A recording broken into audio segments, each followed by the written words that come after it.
ಗೆಳೆಯರಿಗೆ ಸಸ್ನೇಹ ವಂದನೆ. ಮೊದಲು ಪ್ರಕಟಣೆಗಳು. ಬನ್ನಂಜೆ ಗೋವಿಂದಾಚಾರ್ಯರ ಮಾರ್ಚ್ ತಿಂಗಳ ಪ್ರವಚನದ ಪಟ್ಟಿ ಈ ರೀತಿ ಇದೆ.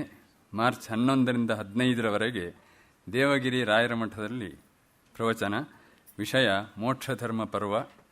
ಮಾರ್ಚ್ 16ರಿಂದ 22ರವರೆಗೆ ಸಂಜಯನಗರ ರಾಯರ ಮಠದಲ್ಲಿ. ಮಾರ್ಚ್ 23ರಿಂದ ಏಪ್ರಿಲ್ 6ರವರೆಗೆ ಮಲ್ಲೇಶ್ವರಂ ಮಾಧ್ವಸಂಘ, ಭಾಗವತ 3ನೇ ಸ್ಕಂಧ.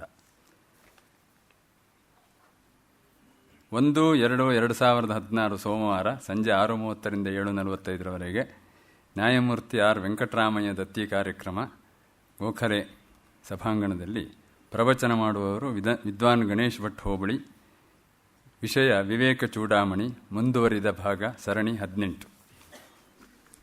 ತಮಗೆಲ್ಲ ಆದರದ ಸ್ವಾಗತ. ಅದಕ್ಕೆ ಸಹೃದಯರಿಗೆ ಸಸ್ನೇಹ ವಂದನೆ.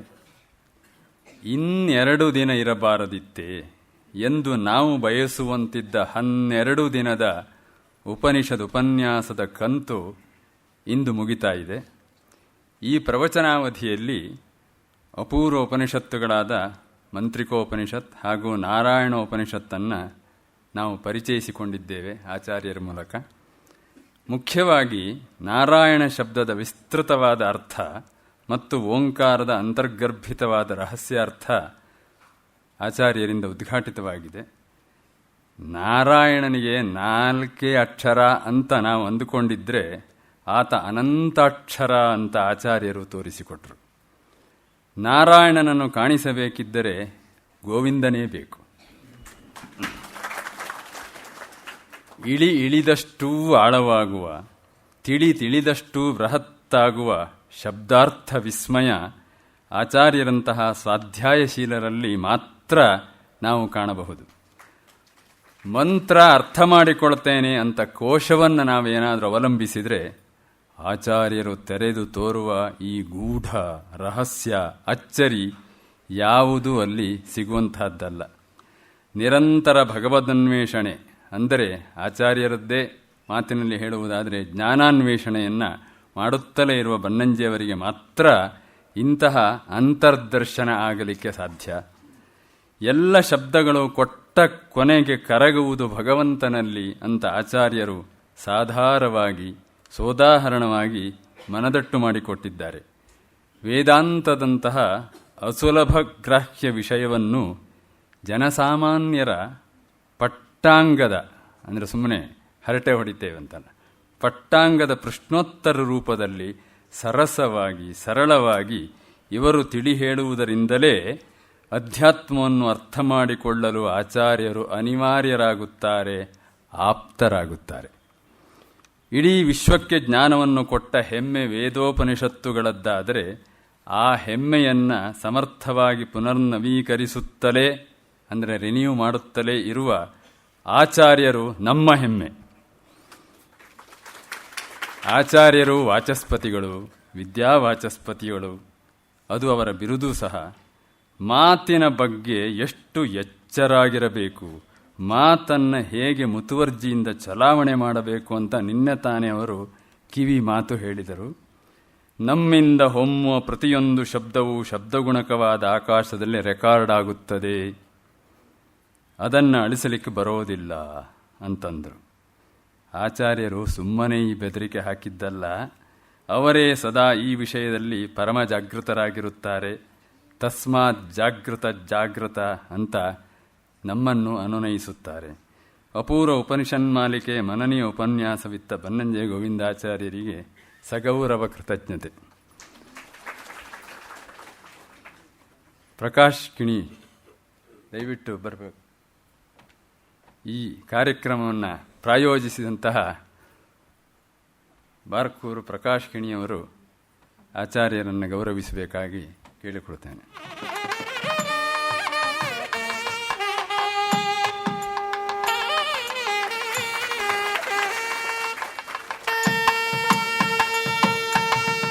ಸಹ ಪ್ರಾಯೋಜಕರಾದ ಶ್ರೀಮತಿ ಮತ್ತು ಶ್ರೀ ಮುರಳಿ ಕಡ್ಲಬಾಳ್ ಅವರಿಗೆ ಧನ್ಯವಾದ. ಸೋತ್ಸಾಹರಾಗಿ ಆಗಮಿಸಿ ಆಲಿಸಿದ ತಮಗೂ ಅಭಿನಂದನೆ. ಈ ಪ್ರವಚನದ ನಂತರ ಪ್ರಸಾದ ವಿತರಣೆ ಇದೆ. ದಯವಿಟ್ಟು ಎಲ್ಲರೂ ಸ್ವೀಕರಿಸಿ ತೆರಳಬೇಕಾಗಿ ಪ್ರಾರ್ಥನೆ. ಹಾಗೂ ಒಂದು ಮುಂದಿನ ಕಾರ್ಯಕ್ರಮದ ಒಂದು ಆಯೋಜನೆ ಹೀಗಿದೆ. ಬಹುತೇಕ ಖಚಿತ ಆಚಾರ್ಯರ ಈ ಉಪನಿಷನ್ಮಾಲಿಕೆಯ ಮುಂದುವರಿದ ಭಾಗ ಇದೇ ಸಭಾಂಗಣದಲ್ಲಿ ಆಗಸ್ಟ್ 1ರಿಂದ 15ರವರೆಗೆ ಉಪನಿಷತ್ ಉಪನ್ಯಾಸವೇ ಮುಂದುವರಿಲಿಕ್ಕಿದೆ. ವಿಷಯ ಅದೂ ಬಹುತೇಕ ಖಚಿತ, ಐತರೇಯ ಉಪನಿಷತ್. ನಮಸ್ಕಾರ.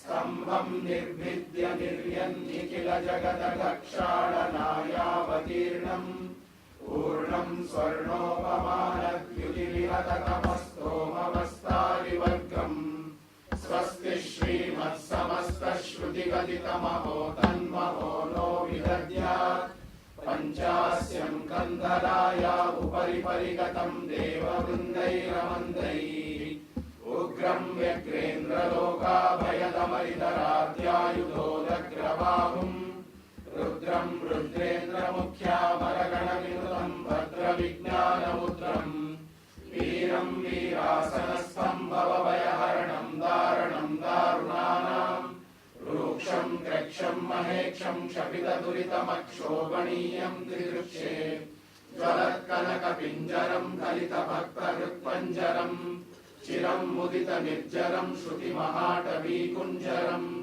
भजे भुवनबन्धुरं हृदिजेन्दिरामन्दिरं परं तुरगकन्धरं धरधरं नृगन्धीरवं जगन्निधानपिटरं नृहरे जठरं नुमः यन्नाभिकुहरोद्भूतस्तनयो हंसवाहनः यदुत्सङ्गा जगदुदयभङ्गातितनया यदुद्गीता गीता विषय विषभीतावनकरी सुधीमुद्रा भद्रा दुरितगणविद्रावणकरी नमस्तस्मै तस्मै चिदमरपुषे सिंहवपुषे नरकेसरिणं धिक्कृतहिरण्यकरिणं च सूकरिणं क्रोशितभुजजनहरिणं वरिणं धरिणं स्मरामि मन्दरिणम् इममाचार्य गोविन्दे सन्निधाय हरिस्तवम् रचयामास तु प्रेम्णा प्राणनारायणौ स्वयं। हरि ओम्। सहना भवतु सहनौ भुनक्तु सह वीर्यं करवावहै तेजस्विनावधीतमस्तु मा विद्विषावहै। ॐ शान्ति शान्ति शान्तिः। जयति पराशर सूनुः सत्यवती हृदय नंदनो व्यासः यस्य आस्य कमलगलितं वाङ्मयम् अमृतं जगत्पिबति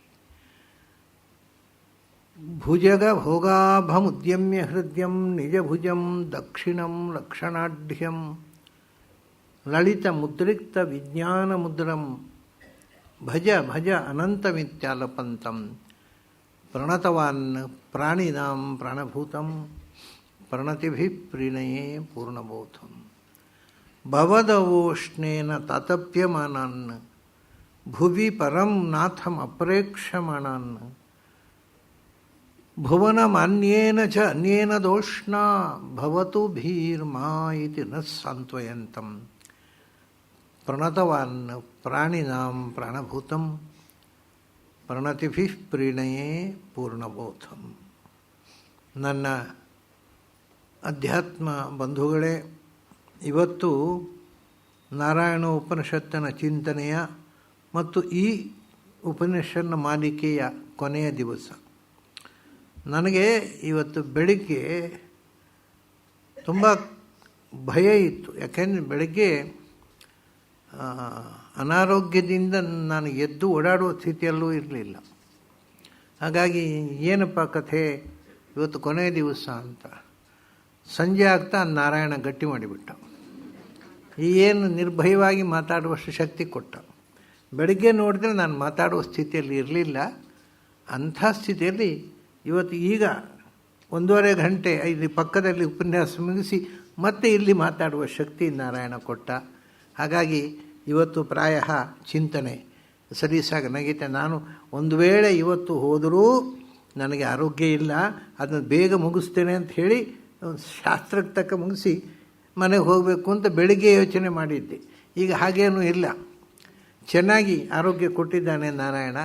ನಾವು ಚಿಂತನೆಯನ್ನು ಸರಿಯಾಗಿ ಮಾಡೋಣ. ನಾರಾಯಣ ಮಂತ್ರೋಪಾಸಕ ವೈಕುಂಠ ಭುವನಂ ಗಮಿಷ್ಯತಿ ಅಂತ ಹೇಳಿದ್ದರು. ಅದು ಓಂಕಾರ ಉಪಾಸಕ ಏನು ಅಂತ ಅದರ ಮೊದಲು ಹೇಳಿದ್ದಾರೆ. ಅದನ್ನು ಈಗ ಹೇಳ್ತಾ ಇದ್ದೇನೆ ನಾನು, ಯಾಕಂದರೆ ಮುಂದಿನ ಶ್ಲೋಕಕ್ಕೆ ಸಂಬಂಧಪಟ್ಟು. ಓಂಕಾರ, ನಾರಾಯಣ ಮಂತ್ರದಲ್ಲಿ ಓಂಕಾರ ಇದೆ, ಅದು ಮೋಕ್ಷ ಸಾಧನ. ಆಯಿತು, ಬರೀ ಓಂಕಾರ ಜಪ ಮಾಡುವವರಿಗೇನು ಕಥೆ? ಓಂಕಾರವೂ ಒಂದು ಸ್ವತಂತ್ರ ಮಂತ್ರ. ಓಂಕಾರದಿಂದ ಮತ್ತು ಭೂಹು ಭುವಃ ಸ್ವಹ ಅಂತ 3 ಮಂತ್ರ ಆಯಿತು.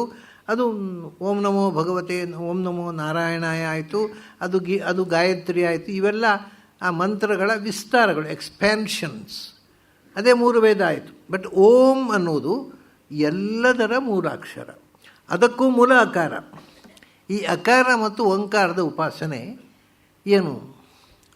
ಇತ್ತೀಚೆಗೆ ನಿಮಗೆ ಗೊತ್ತಿರಬಹುದು, ಅಮೇರಿಕಾದಲ್ಲಿ ನಾಸಾದಲ್ಲಿ ಒಂದು ಸಂಶೋಧನೆ ಮಾಡುವಾಗ ಅವರಿಗೆ ಒಂದು ಅದ್ಭುತ ವಿಷಯ ಗೊತ್ತಾಯಿತು. ಏನು ಅಂದರೆ, ಆಕಾಶದಿಂದ ಸೂರ್ಯನ ಕಿರಣ ಭೂಮಿಯನ್ನು ಸ್ಪರ್ಶ ಮಾಡುವಾಗ ಅವರನ್ನು ಟೆಸ್ಟ್ ಮಾಡಿದರೆ ಅದು ಓಂಕಾರ ಕೇಳಿಸುತ್ತೆ. ಅದನ್ನು ಮ್ಯಾಕ್ಸಿಫೈ ಮಾಡಿದರೆ ಅದು ಓಂ ಆಗುತ್ತೆ. ಇದು ಏನು ಕೇಳೋಲ್ಲ, ನಮ್ಮ ಈ ಸ್ಥೂಲವಾದ ಕಿವಿಗೆ ಕೇಳಿಸೋಲ್ಲ. ಅದರ ಸೂಕ್ಷ್ಮವನ್ನು ನೀವು ಸ್ಥೂಲ ಮಾಡಿ ಪರಿವರ್ತನೆ ಮಾಡಿದರೆ ಸೂರ್ಯ ಕಿರಣ ಭೂಮಿಗೆ ಸ್ಪರ್ಶ ಮಾಡುವಾಗ ಓಂ ಓಂ ಓಂ ಅಂತ ಹೇಳ್ತಾ ಇರುತ್ತೆ. ಏನು ವೈಶಿಷ್ಟ್ಯ ಅದರದ್ದು? ಅದಕ್ಕೆ ಹೇಳ್ತಾರೆ, ಯಮುಕ್ತ್ವ ಮುಚ್ಯತೆ ಯೋಗಿ ಜನ್ಮ ಸಂಸಾರ ಬಂಧನಾತ್. ಇದು ಓಂಕಾರ ನಾರಾಯಣ ಅಷ್ಟಾಕ್ಷರದ ಮೊದಲು ಬಂದ ವಾಕ್ಯ. ಆದರೆ ಅದಕ್ಕೆ ಸಂಬಂಧಪಟ್ಟ ವಿಷಯ ಮುಂದೆ ಇರುವುದರಿಂದ ಅದನ್ನು ಇವತ್ತು ತಗೋತಾ ಇದ್ದೇನೆ ನಾನು. ಯಮುಕ್ತ್ವ, ಓಂಕಾರವನ್ನು ಅರ್ಥಸಹಿತವಾಗಿ, ಅದಕ್ಕೆ ತದೇತದೋಮಿತಿ ಅಂದರೆ ಯಮುಕ್ತ. ಓಂಕಾರವನ್ನು ಉಚ್ಚರಿಸಿದರೆ, ಉಚ್ಚರಿಸುವುದು ಅನ್ನೋದು ಪ್ರಾಚೀನರ ಪ್ರಕಾರ ಅರ್ಥಾನುಸಂಧಾನಪೂರ್ವಕವಾಗಿಯೇ ಉಚ್ಚರಿಸುವುದು.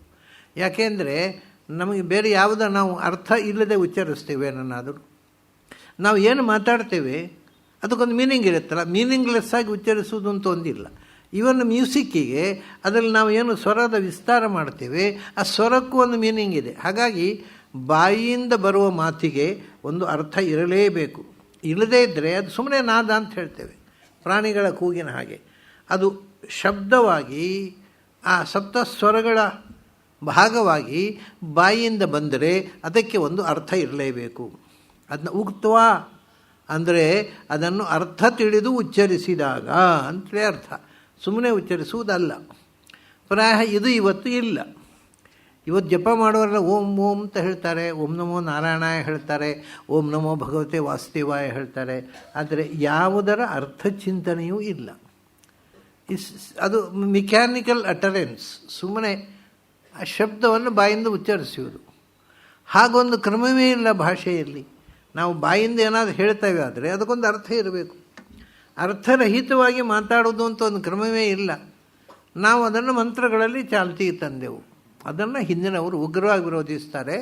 ಅರ್ಥ ತಿಳಿದು ಹೇಳು, ಆಗ ನೀನು ಏನಾಗ್ತೀನಿ, ನೀನು ಯೋಗಿ ಆಗ್ತಿ ಅಂತ. ಸುಮ್ಮನೆ ಹೇಳೋರೆಲ್ಲ ಯೋಗಿಗಳಲ್ಲ. ಅರ್ಥ ತಿಳಿದು ಆ ಮಂತ್ರವನ್ನು ಉಚ್ಚರಿಸಿದಾಗ ಯಮುಕ್ತ್ವ ಮುಚ್ಯತೆ ಯೋಗಿ. ಯೋಗ ಅಂದರೆ ಅದೇ, ಆ ನಾಮಕ್ಕೂ ಭಗವಂತನಿಗೂ ಇರುವ ಅರ್ಥದ ಸಂಯೋಗ. ಅದರ ಮೂಲಕ ತಸ್ಯಾಹ ನಮ್ಮ ಮನಸ್ಸು ಭಗವಂತನಲ್ಲಿ ಸಂಯೋಗಗೊಳ್ಳುವುದು. ಮನಸ್ಸು ಭಗವಂತನಲ್ಲಿ ಲಗ್ನವಾಗಿ ಆ ಶಬ್ದದ ಅರ್ಥವನ್ನು ಭಗವಂತನಲ್ಲಿ ಅನುಸಂಧಾನ ಮಾಡುವುದೇ ಯೋಗ. ಅಂಥ ಯೋಗ ಶಕ್ತಿ ಉಳ್ಳವನು ಯೋಗಿ. ಅವನು ಓಂಕಾರವನ್ನು ಹೇಳುವಾಗ ಅದರ ಅರ್ಥವನ್ನು ಭಗವಂತನಲ್ಲಿ ಅನುಸಂಧಾನ ಮಾಡಿ ಉಚ್ಚಾರ ಮಾಡ್ತಾನೆ. ಏನಾಗುತ್ತೆ ಅವಾಗ? ಮುಚ್ಚತೆ. ಅವನು ಬಿಡುಗಡೆಗೊಳ್ಳುತ್ತಾನೆ. ಯಾವುದರಿಂದ? ಜನ್ಮ ಸಂಸಾರ ಬಂಧನ. ಬಂಧನ ಅನ್ನೋದು ನಮಗೆ ಸಂಸಾರವೇ ಬಂಧನ. ಸಂಸಾರದಿಂದ ಬಿಡುಗಡೆ ಮೋಕ್ಷ ಅಂದರೆ. ಆ ಸಂಸಾರ ಅಂದರೆ ಹುಟ್ಟುವುದರಿಂದ ಬರುವುದು ಸಂಸಾರ. ಒಮ್ಮೆ ಹುಟ್ಟಿದ ಆಮೇಲೆ ಸತ್ತ, ಸತ್ತದ್ದರಿಂದ ಹುಟ್ಟಿದ್ರಿಂದ ಸತ್ತ. ಈ ಜನ್ಮ ಮತ್ತು ಮೃತ್ಯುಗಳ ಸರಮಾಲೆಯೇ ಸಂಸಾರ. ಅದಕ್ಕೆ ಪ್ರಾರಂಭ ಆಗುವುದರಿಂದ ಹುಟ್ಟೋದರಿಂದ. ಹಾಗಾಗಿ ಸಂಸಾರ ಬಂಧನದ ಬಿಗಿನಿಂಗು ಜನ್ಮದಲ್ಲಿ ಒಮ್ಮೆ ತಾಯಿಯ ಹೊಟ್ಟೆಗೆ ಹೋಗಿ ಸೇರಿಕೊಂಡು ಸೃಷ್ಟಿಯ ಆರಂಭದಲ್ಲಿ, ಆಮೇಲೆ ಹುಟ್ಟತಾನೇ ಇರೋದು. ಅದನ್ನ ಈ ಸಂಸಾರ ಬಂಧನವನ್ನು ಜನ್ಮ ಅಂತ ಹೇಳಿದ್ರು. ಜನ್ಮ ಮೃತ್ಯು ಎರಡೂ ಇದೆ. ಆದರೆ ಮೃತ್ಯು ಬರೋದು ಜನ್ಮ. ಜಾತಸಿಹಿ ಧ್ರುವ ಮೃತ್ಯು. ಹುಟ್ಟಿದರೆ ಅಲ್ವ ಸಾಯೋದು, ಹುಟ್ಟದೇ ಇದ್ದವ ಸಾಯೋದು ಹಾಗೆ. ಆದ್ದರಿಂದ ಈ ಸಂಸಾರ ಬಂಧನಕ್ಕೆ ಮೂಲಭೂತವಾದ ಕಾರಣವೇ ಮೊದಲು ಸಂಸಾರದಲ್ಲಿ ಹುಟ್ಟುವುದು. ಹಾಗಾಗಿ ಈ ತಾಯಿಯ ಹೊಟ್ಟೆಯನ್ನು ಪ್ರವೇಶಿಸುವುದೇ ನಮ್ಮ ಮುಂದಿನ ಎಲ್ಲ ಬಂಧನಗಳಿಗೆ ಕಾರಣ. ಅದನ್ನು ಹೇಳಿದರು ಜನ್ಮ ಸಂಸಾರ ಬಂಧನ. ತಾಯಿಯ ಹೊಟ್ಟೆಯಲ್ಲಿ ಸೇರಿಕೊಂಡು ಸಂಸಾರದಲ್ಲಿ ಬಿದ್ದ ಅಂತ ಅರ್ಥ. ಆಮೇಲೆ ಮತ್ತೆ ಕೆಳಗೆ ಬಿದ್ದರೆ ಮತ್ತೆ ಪುನಃ ತಾಯಿ ಹೊಟ್ಟೆಗೆ ಹೋಗಬೇಕು. ಬೇರೆ ಉಪಾಯ ಇಲ್ಲ. ತಾಯಿ ಹೊಟ್ಟೆಗೆ ಹೋಗೋದು, ಹೊರಗೆ ಬರೋದು, ತಾಯಿ ಹೊಟ್ಟೆಗೆ ಒಳಗೆ ಹೋಗೋದು, ಹೊರಗೆ ಬರೋದು. ಇದೇ ಜನ್ಮ ಸಂಸಾರ ಬಂಧನ. ಇದರಿಂದ ಬಿಡುಗಡೆಗೊಳ್ಳಿಕ್ಕಾಗತ್ತೆ ಓಂಕಾರದಿಂದ ಅಂದರು. ಹಿಂದೆ ನಾರಾಯಣ ಅಷ್ಟಾಕ್ಷರದಿಂದ ಏನು ಹೇಳಿದ್ರೆ ವೈಕುಂಠ ಭುವನಂ ಗಮಿಷ್ಯತಿ ಅಂತ. ಅಲ್ಲಿಗೆ ಹೋಗ್ಬೇಕಾದ್ರೆ ಒಂದು ಇಲ್ಲಿಂದ ಬಿಡುಗಡೆ ಆಗಬೇಕಲ್ಲ. ಸೊ ಅಲ್ಲಿಗೆ ಹೋಗುವುದು ನಾರಾಯಣ ಅಷ್ಟಾಕ್ಷರದಿಂದ ಆದರೆ ಇಲ್ಲಿಂದ ಕಳಚಿಕೊಳ್ಳೋದು ಓಂಕಾರದಿಂದ ಅಂದರು. ಓಂಕಾರ ಜಪದಿಂದ ನಾವು ಭವದ ಬಂಧನವನ್ನು ಕಳಚಿಕೊಂಡು ಅಷ್ಟಾಕ್ಷರದಿಂದ ಭಗವಂತನ ಕಡೆಗೆ ಸಾಗುವುದು. ಅದು ಭವದ ಬಂಧನವನ್ನು ಕಳಚಿಕೊಳ್ಳುವುದಕ್ಕೆ ಓಂಕಾರ ಹೇಗೆ ಕೆಲಸ ಮಾಡುತ್ತೆ? ಅಥರ್ವ ವೇದದ ಮೆಥಡ್ ಏನು? ಅದು ಕೇಳ್ತಾರೆ. ಬ್ರಹ್ಮಣ್ಯ ದೇವಕೀ ಪುತ್ರ, ಬ್ರಹ್ಮಣ್ಯ ಮಧುಸೂದನ, ಬ್ರಹ್ಮಣ್ಯ ಪುಂಡರೀಕಾಕ್ಷ, ಬ್ರಹ್ಮಣ್ಯೋ ವಿಷ್ಣುರುಚ್ಯತೆ. ಈ ಓಂಕಾರದ ಉಪಾಸನೆಯನ್ನು ಹೇಳಿದರೆ ಇಲ್ಲಿ ಮೊದಲು ಬ್ರಹ್ಮಣ್ಯ ಅಂದರೆ, ಬ್ರಹ್ಮ ಅಂದರೆ ದೊಡ್ಡದಾದ ಮಂತ್ರ ಓಂಕಾರ, ಅದರಿಂದ ತಿಳಿಯಲ್ಪಡುವ ಬ್ರಹ್ಮಣ್ಯ ಅಂದರೆ ಓಂಕಾರ ಪ್ರತಿಪಾದ್ಯನಾದ ಭಗವಂತ. ಮೊದಲನೇದಾಗಿ ಓಂಕಾರದಲ್ಲಿ 4 ಅಕ್ಷರಗಳಿವೆ. ಇದು ಅಥರ್ವವೇದದ ಉಪಾಸನೆ. ಅದು ಮೊದಲನೇ ಅಕ್ಷರ ಯಾವುದು? ಅಕಾರ. ಅಕಾರದ ದೇವತೆ ಯಾರು? ಕೃಷ್ಣ. ಅದು ಬ್ರಹ್ಮಣ್ಯ ದೇವಕೀ ಪುತ್ರ. ದೇವಕೀ ಪುತ್ರನಾದ ಕೃಷ್ಣ ಅಕಾರದಿಂದ ವಾಚ್ಯನಾದ. ಈ ಹಿಂದಿನ ಉಪಾಸನೆಗಳಲ್ಲಿ ನಾನು ಪಾಸಿಂಗ್ ಸ್ಟೇಟ್ಮೆಂಟ್ ಆಗಿ ನಿಮಗೆ ಹೇಳಿದ್ದೆ. ಈ ಉಪಾಸನೆ 3 ವೇದದಲ್ಲಿ ಬರಲಿಲ್ಲ, ಅಥರ್ವವೇದದಲ್ಲಿ ಬಂತು. ಬ್ರಹ್ಮಣ್ಯ ಅಕಾರದ ಓಂಕಾರದ ಅಕಾರದಿಂದ ವಾಚ್ಯನಾದವ ದೇವಕೀ ಪುತ್ರನಾದ ಕೃಷ್ಣ. ಆಮೇಲೆ ಉಕಾರಕ್ಕೆ ರಾಮ, ಬ್ರಹ್ಮಣ್ಯೋ ಮಧುಸೂದನ. ಎರಡನೆಯ ಬ್ರಹ್ಮ ಅಂದರೆ ಉಕಾರ, ಅದರಿಂದ ವಾಚ್ಯನಾದವ ಯಾರು ಅಂದರೆ ಮಧುಸೂದನ. ಅಂದರೆ ರಾವಣಾದಿ ರಾಕ್ಷಸರನ್ನು ಸಂಹಾರ ಮಾಡಿ ಅವರ ಅಂದರೆ 13 ತ್ರೇತ ಮನ್ವಂತ ಇದರಲ್ಲಿ ಯುಗಚಕ್ರದಲ್ಲಿ ಯಾರು ತಡೆ ಹಿಡಿಯವರಿಲ್ಲದೆ ಸುಖಭೋಗ ಮಾಡಿ ಆರಾಮವಾಗಿ ಬದುಕಿದಳು. ರಾಮಚಂದ್ರ ಕೊಂದ ತ್ರೇತಾಯುಗಕ್ಕಿಂತ ಹಿಂದಿನ 13 ಹಿಂದಿನ ತ್ರೇತಾಯುಗದಲ್ಲಿ ಹುಟ್ಟಿದವ. ಹಾಗಾಗಿ 13 ಯುಗಚಕ್ರಗಳಲ್ಲಿ ಯಾರೂ ಕೇಳೋರಿಲ್ಲ ಸ್ವಚ್ಛಂದವಾಗಿ ಬದುಕಿದಂಥ ರಾವಣ ಮತ್ತು ಅಸುರರ ಮಧುಸೂದನ ಆನಂದವನ್ನು ತೆಗೆದವ. ಅವರ ಆನಂದಕ್ಕೆ ಅವರನ್ನು ಸಂಹಾರ ಮಾಡಿ ಅವರ ಆನಂದವನ್ನು ತೆಗೆದ. ಅದು ಯಾಕೆ ತೆಗೆದ ಅಂದರೆ ಸೂದರಿದ್ದಾರಲ್ಲ, ಉದಾ ಅಂದರೆ ಜೀವರಿಗೆ ಹೆಸರದು, ಸೂದರನ್ ಸಜ್ಜನರು. ಸಜ್ಜನರಿಗೆ ಮಧುನಃ ಆನಂದ ಕೊಡಲಿಕ್ಕಾಗಿ, ಸಜ್ಜನರಿಗೆ ಆನಂದ ಕೊಡಲಿಕ್ಕಾಗಿ ರಾವಣಾದಿಗಳನ್ನು ಸಂಹಾರ ಮಾಡಿದ ರಾಮ ಮಧುಸೂದನ. ಸೊ 2ನೇ ಅಕ್ಷರಕ್ಕೆ ಯಾರ ದೇವತೆ ಅಂದರೆ ಮಧುಸೂದನ. ಯಾರದು? ರಾಮ. ಆಯಿತು. ಆಮೇಲೆ ಮಕಾರ ಬ್ರಹ್ಮಣ್ಯ ಪುಂಡರೀಕಾಕ್ಷ. ಪುಂಡರೀಕಾಕ್ಷ 3ನೇ ಅಕ್ಷರದ ಪ್ರತಿಪಾದ್ಯ ದೇವತೆ ಅಂದರು. ಪುಂಡರೀಕಾಕ್ಷ ಅಂದರೆ ಯಾರು? ಶ್ರೀ ನರಸಿಂಹ ಪುಷ್ಕರಾಕ್ಷ. ಅವನು ನರಸಿಂಹ. ಅದು ನರಸಿಂಹನಿಗೆ, ಸಿಂಹಕ್ಕೆ ಅದು ಉರುಟು ಕಣ್ಣು ಅದರದ್ದು. ಇವನು ಉರುಟು ಕಣ್ಣಿನವಲ್ಲ, ಉದ್ದ ಕಣ್ಣು. ಕಮಲದ ಹೆಸರಿನಂತೆ ದೀರ್ಘವಾದ ನಯನ ಇಡುವ ನರಸಿಂಹ, ಅವನು ಪುಷ್ಕರಾಕ್ಷ ಅಂತ ಅವನ ಹೆಸರು. ನಾರಾಯಣಾಷ್ಟ ಅದೇ ಪುಷ್ಕರಾಕ್ಷ ಅಂದ್ರೆ ಒಂದೇ, ಪುಂಡರೀಕಾಕ್ಷ ಅಂದ್ರೆ ಒಂದೇ. ತಾವರೆಯ ಹೆಸರಿನಂತೆ ಕಣ್ಣುಳ್ಳ ನರಸಿಂಹ ಅವನು ಬ್ರಹ್ಮಣ್ಯ, 3ನೇ ಅಕ್ಷರದಿಂದ ವಾಚ್ಯ. 4ನೇ ಅಕ್ಷರ ಬ್ರಹ್ಮಣ್ಯೋ ವಿಷ್ಣು ರುಚ್ಯತೆ, ನಾದ ಪ್ರತಿಪಾದ್ಯನಾದ ವರಾಹನಿಗೆ ವಿಷ್ಣು ಅಂತ ಹೆಸರು. ಯಾಕೆ ಎಂದರೆ ಅವನು ಭೂಮಿ ಕೆಳಕ್ಕೆ ಕಕ್ಷೆಯಿಂದ ಕುಸಿದು ಭೂಮಿ ಕೆಳಕ್ಕೆ ಹೋದಾಗ ತಾನು ಪಾತಾಳಕ್ಕೆ ಇಳಿದು ಭೂಮಿಯನ್ನು ವಿಶತಿ ಪಾತಾಳಕ್ಕೆ ಪ್ರವೇಶ ಮಾಡಿ ಅದನ್ನು ಮೇಲೆ ತಂದಿಟ್ಟವು. ಆದ್ದರಿಂದ ವರಾಹ ವಿಷ್ಣು. ಹೀಗೆ ಕೃಷ್ಣ, ರಾಮ, ನರಸಿಂಹ, ವರಾಹ ಈ 4 ರೂಪಗಳನ್ನು ಪಕ್ಕನೇ ಅರ್ಥ ಆಗದ ಹಾಗೆ, ಯಾಕಂದರೆ ಓಂಕಾರ ಉಪಾಸನೆ ಮಾಡುವವರಿಗೆಲ್ಲ ನೋಡಿದ ತಕ್ಷಣ ಅರ್ಥ ಆಗುವಂಥ ಲೆಕ್ಸಿಕನ್ ಉಪಾಸನೆ ಅಲ್ಲ ಅದು. ಅಂದ ಬ್ರಹ್ಮಣ್ಯ ಇವನು ದೇವಕಿ ಪುತ್ರ, ದೇವಕಿ ಅಲ್ಲಿ ಸ್ಪಷ್ಟ ಕೃಷ್ಣ ಅನ್ನೋದು. ಅದನಂತರ ಬ್ರಹ್ಮಣ್ಯ ಮಧುಸೂದನ ರಾಮ, ಬ್ರಹ್ಮಣ್ಯ ಪುಂಡರೀಕಾಕ್ಷ ನರಸಿಂಹ, ಬ್ರಹ್ಮಣ್ಯ ವಿಷ್ಣು ವರಾಹ. ಹೀಗೆ ಕೃಷ್ಣ, ರಾಮ, ನರಸಿಂಹ, ವರಾಹ ಈ 4 ರೂಪಗಳಿಂದ ವಾಚ್ಯನಾದ ಭಗವಂತನ ಉಪಾಸನೆ ಇದು ಓಂಕಾರದ ಉಪಾಸನೆ, ಅಥರ್ವವೇದದ್ದು. ಈಗ ಒಂದು ಸಂಗತಿ, ಪುಂಡರೀಕಾಕ್ಷ ಅಂತಂದರೆ ಗೊತ್ತಾಗುತ್ತೆ, ಅವನು ತೊಂದರೆ ಇಲ್ಲ, ತಾವರೆ ಹೆಸರಿನಂತೆ ಕಣ್ಣಿನವ ಅಂತ, ಅದೇನು ಬಾಧಕ ಇಲ್ಲ. ಮಧುಸೂದನ ಆನಂದವನ್ನು ಕೊಡುವವನು ಅದು ತೊಂದರೆ ಇಲ್ಲ. ದೇವಕಿ ಪುತ್ರ ಅಂತ ಹೇಳಿದರೆ ಅದು ದೇವರ ಒಂದು ಕಾಲಘಟ್ಟದ ಹೆಸರಾಯ್ತಲ್ಲ, ಅದು ಅಪ್ರಾಕೃತ ನಾಮ ಆಗುವುದು ಹಾಗೆ. ನೋಡಿ, ಇಲ್ಲಿ ಒಂದು ತಮಾಷೆ ಬಂತೀಗ. ದೇವಕಿ ಅಂದರೆ ದೇವತೆಗಳು, ಕೀ ಅಂದರೆ ಆನಂದ ಉಳ್ಳವರು ಅಂತ. ಆನಂದ ಪ್ರಧಾನರಾದ ದೇವತೆಗಳನ್ನು ಮಕ್ಕಳನ್ನಾಗಿ ಪಡೆದವ ದೇವಕಿ ಪುತ್ರ. ಸೊ ದೇವತೆಗಳನ್ನು ಸೃಷ್ಟಿ ಮಾಡಿದವ. ಸೃಷ್ಟಿ ಮಾಡೋದು ಯಾರು? ಪ್ರದ್ಯುಮ್ನ. ಹಾಗಾಗಿ ದೇವಕಿ ಪುತ್ರ ಅಂದರೆ ಪ್ರದ್ಯುಮ್ನ ಆಯಿತು. ದೇವತೆಗಳನ್ನು ಮಕ್ಕಳಾಗಿ ಪಡೆದವ, ದೇವತೆಗಳನ್ನು ಜ್ಞಾನಿಗಳನ್ನು ಎಲ್ಲರನ್ನು. ದೇವಕಿ ಪುತ್ರ, ಆನಂದ ಸ್ವರೂಪರಾದ ದೇವತೆಗಳನ್ನು ಪುತ್ರ ಮಕ್ಕಳಾಗಿ ಪಡೆದವ, ಅದು ಸೃಷ್ಟಿ ದೇವತೆ ಪ್ರದ್ಯುಮ್ನ.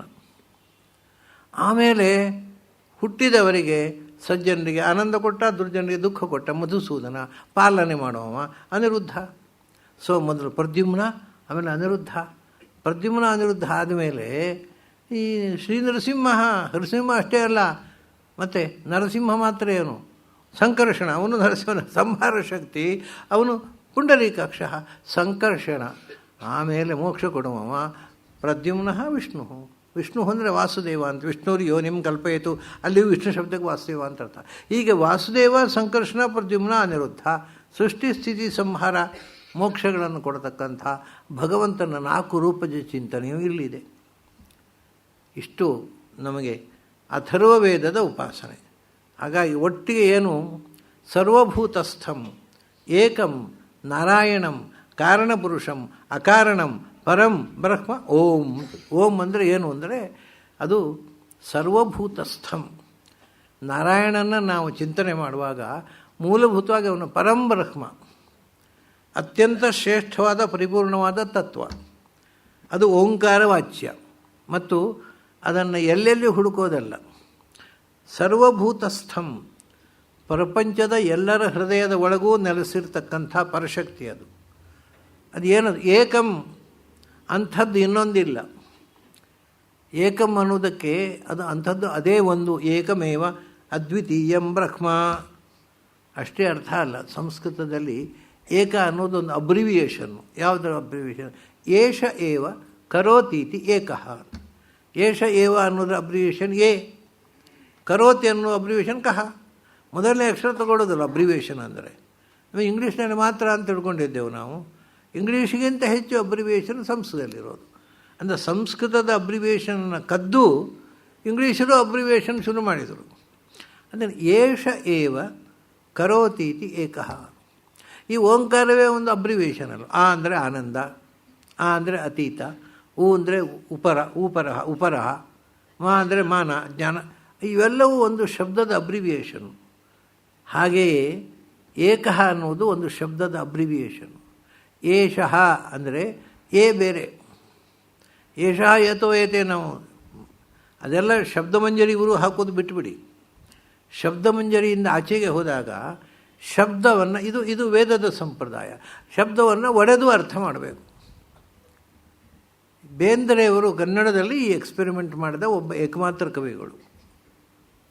ಅವರು ಹೇಳಿದರು, ನಾಮ ಈಶಾರ್ಪಿತವೆಲ್ಲ ಅಂದರೆ ಓದವರು ಹೇಳಿದರು, ಭಗವಂತನಿಗೆ ಅರ್ಪಣೆ ಮಾಡಬೇಕಾದ್ರೆ ನಾಮ ಹಾಕಬೇಕು ಅಂತ ಅರ್ಥ.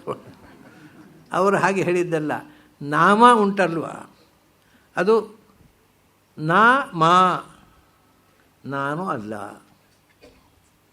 ನಾನು ಏನೂ ಅಲ್ಲ ಅನ್ನೋ ಅರ್ಥ ಬಂದಾಗ ನಾಮಕ್ಕೆ ಅರ್ಥ ಬಂತು. ಅವನು ನೋಡು ಅಂದರೆ ನೋಡು, ಅಲ್ಲಪ್ಪ ಅದನ್ನು ಒಡೆದು ನೋಡು. No, first know it and then do it. ನೋಡು ಅನ್ನೋದು ಇಂಗ್ಲೀಷ್ನಲ್ಲಿ ಒಂದೊಂದು ಅಕ್ಷರದಲ್ಲಿ ಬೇರೆ ಬೇರೆ ಅರ್ಥ ಆಗುತ್ತಪ್ಪ. ಈ ರೀತಿ ಶಬ್ದಗಳನ್ನು ಒಡೆದು ನೋಡಿದವರು ಕನ್ನಡದಲ್ಲಿ ಬೇಂದ್ರೆಯವರೊಬ್ಬರೇ. ಅದು ವೇದದಲ್ಲಿ ಒಡೆಯೋದೇ ಅಭ್ಯಾಸ, ಅವ್ರಿಗೆ ಏನು ಸಿಕ್ಕಿದ್ರೆ ಅದನ್ನು ಒಡೆಯೋದೇ, ಇಡೀ ಬಿಡೋಲ್ಲ ಅವರು. ಹಾಗಾಗಿ ಏನು ಶಬ್ದ ಶಹ ಏಕಃ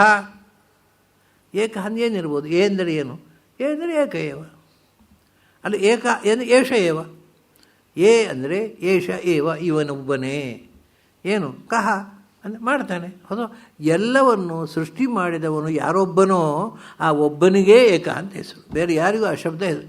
ಈಗ ನೋಡಿ, ಎಲ್ಲ ಎಕ್ಸ್ಕ್ಲೂಸಿವ್ ಆಗಿಬಿಡುತ್ತೆ. ಏಕಃ ಅನ್ನೋ ಶಬ್ದ ಯಾರಿಗೂ ಪ್ರಯೋಗ ಮಾಡ್ಬೋದು, ಅಯಮೇಕಃ ಅಯಮೇಕಃ. ಆದರೆ ನಮಗೆ ಏಷ ಏವ ಕರೋತಿ ಅಂತ ಅದನ್ನು ಸ್ಪ್ಲಿಟ್ ಮಾಡಿದಾಗ ಅದು ಕೇವಲ ಏಕಮೇವ ಅದ್ವಿತೀಯಂ ಭಗವಂತ ಆಗಿಬಿಡ್ತದೆ.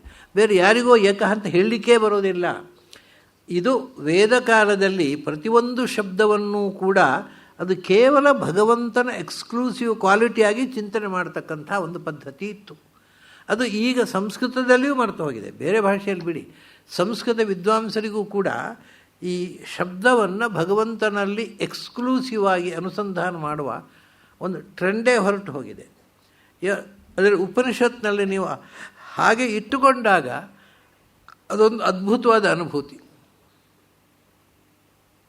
ಸರ್ವಭೂತಸ್ಥಂ ಅದರ ಮೊದಲಿದ್ದು ಎಲ್ಲ ಜೀವಜಾತದ ಒಳಗೂ ಇರುವಂಥದ್ದು. ಇನ್ನೊಂದು ವಸ್ತು ಇಲ್ಲ ಅಂಥದ್ದು. ಎಲ್ಲ ಜೀವಜಾತದ ಒಳಗೂ ಇದ್ದು ಎಲ್ಲವನ್ನೂ ನಿಯಂತ್ರಿಸುವ ಶಕ್ತಿ ಅದು ಭಗವಂತ. ಅದು ಏಕಂ ಅಂಥದ್ದು ಒಂದೇ ಇರೋದು, ಇನ್ನೊಂದಿಲ್ಲ. ಏನಪ್ಪ ಅದು ಅಂದರೆ ನಾರಾಯಣಂ. ಅದು ನಾರಾಯಣ ಅಂತ ಅದಕ್ಕೆ ಹೆಸರು. ನಿಮಗೆ ಶಬ್ದ ಬೇಕಾದರೆ ಅಹಂ ತತ್ ತೇಜೋರಶ್ಮಿ ನಾರಾಯಣಂ ಬೃಢಂ ಜಾತಮಗ್ರತಃ. ಇದು ಒಂದು ವೇದದ ಮಂತ್ರ. ಅವರು ಹೇಳ್ತಾರೆ, ಅದು ಏನು ನಾರಾಯಣ ಅಂದರೆ ಅಹಂ ತತ್ ತೇಜ. ಅದು ಅಹಂ ಅನ್ನೋ ಶಬ್ದಕ್ಕೆ ಗೋಚರವಾಗುವ ಒಂದು ಬೆಳಕು. ಅಯ್ಯೋ, ಅಹಂ ಅಂದರೆ ನಾನೇ, ನೀನಲ್ಲಯ್ಯ. ಅದು ನಿನ್ನ ಅಹಂಕಾರ ಹಾಗೆ ತಿಳ್ಕೊಳ್ಳಿಕ್ಕೆ. ನಾನೇ ಅಹಂ ಅಂತ ನಿನ್ನ ಭ್ರಮೆ, ನೀನಲ್ಲ. ಯಾವುದನ್ನು ಬಿಟ್ಟು ನಿನಗೆ ಅಸ್ತಿತ್ವ ಇಲ್ಲವೋ ಅದು ಅಹಂ. ಅದು ಯಾವುದು ಅಂದರೆ ಅಹಂ ತತ್ ತೇಜೋ ನಾರಾಯಣಂ. ನಾರಾಯಣ ಶಬ್ದವಾಚ್ಯವಾದ ಬೆಳಕು ಉಂಟಲ್ವಾ, ಅದು ಅಹಂ. ಹೀಗೆ ಇದು ಸರ್ವಭೂತಸ್ಥಂ ಏಕಂ ನಾರಾಯಣಂ. ಅದು ಎಂಥದ್ದು ಏಕಂ ಅಂತ ಹೇಳಿದ್ದನ್ನು ವಿವರಿಸ್ತಾರೆ. ಕಾರಣ ಪುರುಷಂ, ಎಲ್ಲ ಪುರದಲ್ಲಿದ್ದು ಎಲ್ಲಕ್ಕೂ ಕಾರಣವಾದವ. ಆದರೆ ಅವನನ್ನು ಯಾರು ಸೃಷ್ಟಿ ಮಾಡಿದ್ದು? ಅಕಾರಣಂ. ಕಾರಣಪುರುಷಂ ಅಕಾರಣಂ ಪರಂ ಬ್ರಹ್ಮ ಓಂ. ಅದು ಪರಬ್ರಹ್ಮ ಅಂದರೆ ಅದೇ. ಬ್ರಹ್ಮೇತಿ ಪರಮಾತ್ಮೇತಿ ಭಗವಾನಿತಿ ಶಬ್ದತೆ. ಭಾಗವತಲ್ಲಿ ಹೇಳಿದರು. ಅದನ್ನು ಯಾವ ಶಬ್ದದಿಂದ ಕರೀಬೇಕು ದೇವರನ್ನು? ಯಾಕೆಂದರೆ ದೇವರ ಕ್ವಾಲಿಟಿಯನ್ನು ಪೂರಾ ಹೇಳತಕ್ಕಂಥ ಒಂದು ಶಬ್ದ ಆಗಬೇಕು. ಅದೇನಿದೆ ಅದಕ್ಕೆ ಪರಂಬ್ರಹ್ಮ. ಬ್ರಹ್ಮೇತಿ ಪರಮಾತ್ಮೇತಿ. ತಮಾಷೆ ನೋಡಿ, ಅದು ಪರಂಬ್ರಹ್ಮ. ಅದೇ ಯಾವುದು ಪರಂಬ್ರಹ್ಮವೋ ಅದೇ ಮುಖ್ಯ ಬ್ರಹ್ಮ ಅಲ್ವ. ಅದು ಬ್ರಹ್ಮ ಅಂತ ಹೇಳಿದ್ರು ಸಾಕು. ಸತ್ಯಂ ಜ್ಞಾನಂ ಅನಂತಂ ಬ್ರಹ್ಮ. ಅದಕ್ಕೆ ಬ್ರಹ್ಮ ಅಂತ ಹೇಳಿದರೆ ಸಾಕು. ಯಾಕೆಂದರೆ ಬ್ರಹ್ಮ ಶಬ್ದ ವಾಚ್ಯಗಳಲ್ಲಿ ಮುಖ್ಯವಾದ ವಸ್ತುವಿಗೆ ಮೊದಲು ಗ್ರಹಣ. ಆ ವಸ್ತು ಅರ್ಥ ಕೂಡದೇ ಇದ್ದರೆ ಮತ್ತೇನೋದು. ಇವಾಗ ಒಂದು ಊರಿನಲ್ಲಿ ವಿದ್ವಾಂಸರು ಇರ್ತಾರೆ, ಪಂಡಿತರು. ಆದರೆ ಒಬ್ಬರು ದೊಡ್ಡ ವಿದ್ವಾಂಸರು ಇರ್ತಾರೆ. ಅವರು ನಮ್ಮ ಆಚಾರ್ಯರವರು. ಅರೆ ಉಳಿದವರು ಎಲ್ಲ ಚಳ್ಳೆ ಬುಳ್ಳೆ ಆಚಾರಗಳೇ, ಆದರೆ ಅವರು ಮುಖ್ಯ ಆಚಾರರು, ಅವರು ನಮ್ಮ ಆಚಾರರು ಅಂತ. ಯಾಕೆಂದರೆ ಉಳಿದವ್ರನ್ನ ಆಚಾರ ಅಂತ ಕರೀಲಿಕ್ಕೂ ನಾಲಾಯಕು ಸುಮ್ಮನೆ. ನಿಜವಾದ ಆಚಾರ ಹಾಗೆ ನಿರ್ವಿಶೇಷಿತ ಶಬ್ದತ್ವ ಮುಖ್ಯಸ್ಯ ಅಂತ ಒಂದು ನಿಯಮ ಹೇಳಿದರು. ಒಂದು ಶಬ್ದವನ್ನು ವಿದೌಟ್ ಆ್ಯಜೆಕ್ಟಿವ್ಸ್ ಪ್ರಯೋಗ ಮಾಡಿದರೆ ಅದು ಮುಖ್ಯವಾದ ವಸ್ತುವನ್ನು ಹೇಳ್ತದೆ. ಹಾಗಾಗಿ ಬ್ರಹ್ಮ ಅಂದರೆ ತುಂಬ ಇದ್ದಾವೆ ಚಳ್ಳೆ ಬುಳ್ಳೆ ಬ್ರಹ್ಮಗಳು, ಆದರೆ ಯಾವುದು ದೊಡ್ಡ ಬ್ರಹ್ಮವೋ ಅದೇ ಬ್ರಹ್ಮ. ಯಾಕಂದರೆ ಅದಕ್ಕೆ ಏನು ನೀವು ಆ್ಯಜೆಕ್ಟಿವ್ಸ್ ಹಾಕಬೇಕಾಗಿಲ್ಲ. ಏನು ಅರ್ಥ ಆಗೋದಿಲ್ಲ ಅಂತ ಬೇಕಾದರೆ ಹಾಕಿ, ಏನು ಪರಂಬ್ರಹ್ಮ ಅಂತ ಹೇಳಿ, ಆಗ ಬ್ರಹ್ಮಗಳಲ್ಲೇ ಶ್ರೇಷ್ಠವಾದ. ಆದರೆ ಬ್ರಹ್ಮ ಅಂದರೂ ಅದೇ ಅರ್ಥ. ಇವಾಗ ಈ ಸ್ತೋತ್ರಗಳಲ್ಲೆಲ್ಲ ಮಹಾಗಣಪತಿ ಅಂತ ಬರ್ತದೆ. ಆಮೇಲೆ ಮಹಾವಿಷ್ಣು ಅದೆಂಥದ್ದು, ವಿಷ್ಣುವಿನಲ್ಲಿ ಸಣ್ಣ ವಿಷ್ಣು ದೊಡ್ಡ ವಿಷ್ಣು ಅಂತ ಇದ್ದಾನ. ಗಣಪತಿಯಲ್ಲಿ ಜೂನಿಯರ್ ಗಣಪತಿ ಸೀನಿಯರ್ ಗಣಪತಿ, ಅದು ಮಹಾ ಏನು, ಅದು ತಮಾಷೆ ಏನು ಗೊತ್ತುಂಟಾ? ವಿಷ್ಣು ಅಂತ ಹೇಳಿದರೆ ಸಾಕು, ಆದರೂ ಕೂಡ ಕೆಲವೊಮ್ಮೆ ಮಹಾವಿಷ್ಣು ಅಂತ ಹೇಳ್ತಾರೆ. ಯಾಕೆ ಅಂದರೆ ವಿಷ್ಣು ಅನ್ನೋದಕ್ಕೆ ಡಿಕ್ಷನರಿಯಲ್ಲಿ ಬೇರೊಂದು ಅರ್ಥ ಇದೆ. ಆ ಅರ್ಥ ಅಂತ ತಿಳ್ಕೊಂಡು ಭ್ರಮಿಸಬೇಡ ಅಂತ ನಮ್ಮನ್ನು ಎಚ್ಚರಿಸುವುದಕ್ಕೋಸ್ಕರ ಮಹಾವಿಷ್ಣು ಅಂತ ಹೇಳ್ತಾರೆ. ಏನು ಮಹಾವಿಷ್ಣು ಅಂದರೆ ವಿಷ್ಣು ಅಂದರೆ ನೀರು, ಅದರೊಳಗೆ ನಾವು ಪ್ರವೇಶ ಮಾಡಲಿಕ್ಕಾಗುತ್ತೆ. ಮಣ್ಣಿನೊಳಗೆ ಆಗೋಲ್ಲ, ಬದುಕಿದ್ದಾಗ ಆಗೋಲ್ಲ, ಮತ್ತೆ ಯಾರಾದ್ರೂ ಮಣ್ಣಿನೊಳಗೆ ಹಾಕಬೇಕು. ನೀರು ಬೆಂಕಿಗೆ ಆಗೋಲ್ಲ ಪ್ರವೇಶ ಮಾಡಲಿಕ್ಕೆ, ಗಾಳಿ ಆಕಾಶದೊಳಗೆ ಪ್ರವೇಶ ಮಾಡಲಿಕ್ಕೆ ಆಕಾರವೇ ಇಲ್ಲ. ಹಾಗಾದ್ರೆ ಯಾವುದರ ಒಳಗೆ ನಾವು ವಿಷ ಅಂದರೆ ಟು ಎಂಟರ್ ಇನ್ ಟು ನಾವು ಪ್ರವೇಶಿಸಬಹುದೋ ಅಂಥ ನೀರಿಗೂ ಸಂಸ್ಕೃತದಲ್ಲಿ ವಿಷ್ಣು ಅಂತ ಹೆಸರಿದೆ. ಆದ್ದರಿಂದ ಈ ಪಂಚಭೂತಗಳನ್ನು, ಭೂಮಿಯನ್ನು ಬ್ರಹ್ಮ ಅಂತ ಹೇಳ್ತಾರೆ. ಯಾಕಂದರೆ ಅದು ವಿಶಾಲವಾಗಿ ವಿಸ್ತಾರವಾಗಿದೆ, ಯಾರು ಬೇಕಾದ್ರೂ ಇರ್ಬೋದು.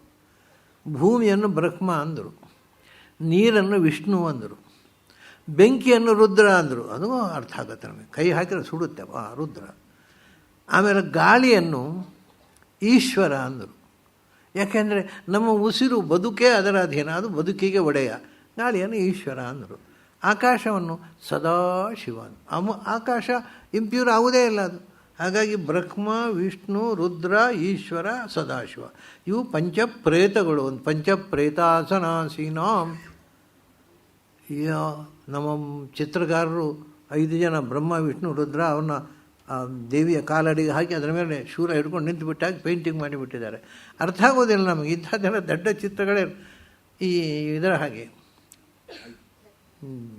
ದತ್ತಾತ್ರೇಯ ಇದ್ದಾನಲ್ಲ, ದತ್ತಾತ್ರೇಯ ಅಂತ ಗೊತ್ತಾಗಬೇಕಾದ್ರೆ 4 ನಾಯಿಗಳಿರ್ಬೇಕು ಕೆಳಗೆ. ಅದೇನೋ ಒಂದು ನಾಯಿಯನ್ನು ಸಾಕೋ, ದೇವರಿಗೆ ಯಾಕೆ ನಾಯಿಗಳನ್ನು ಸಾಕೋ ಚಟ ಬಂತು?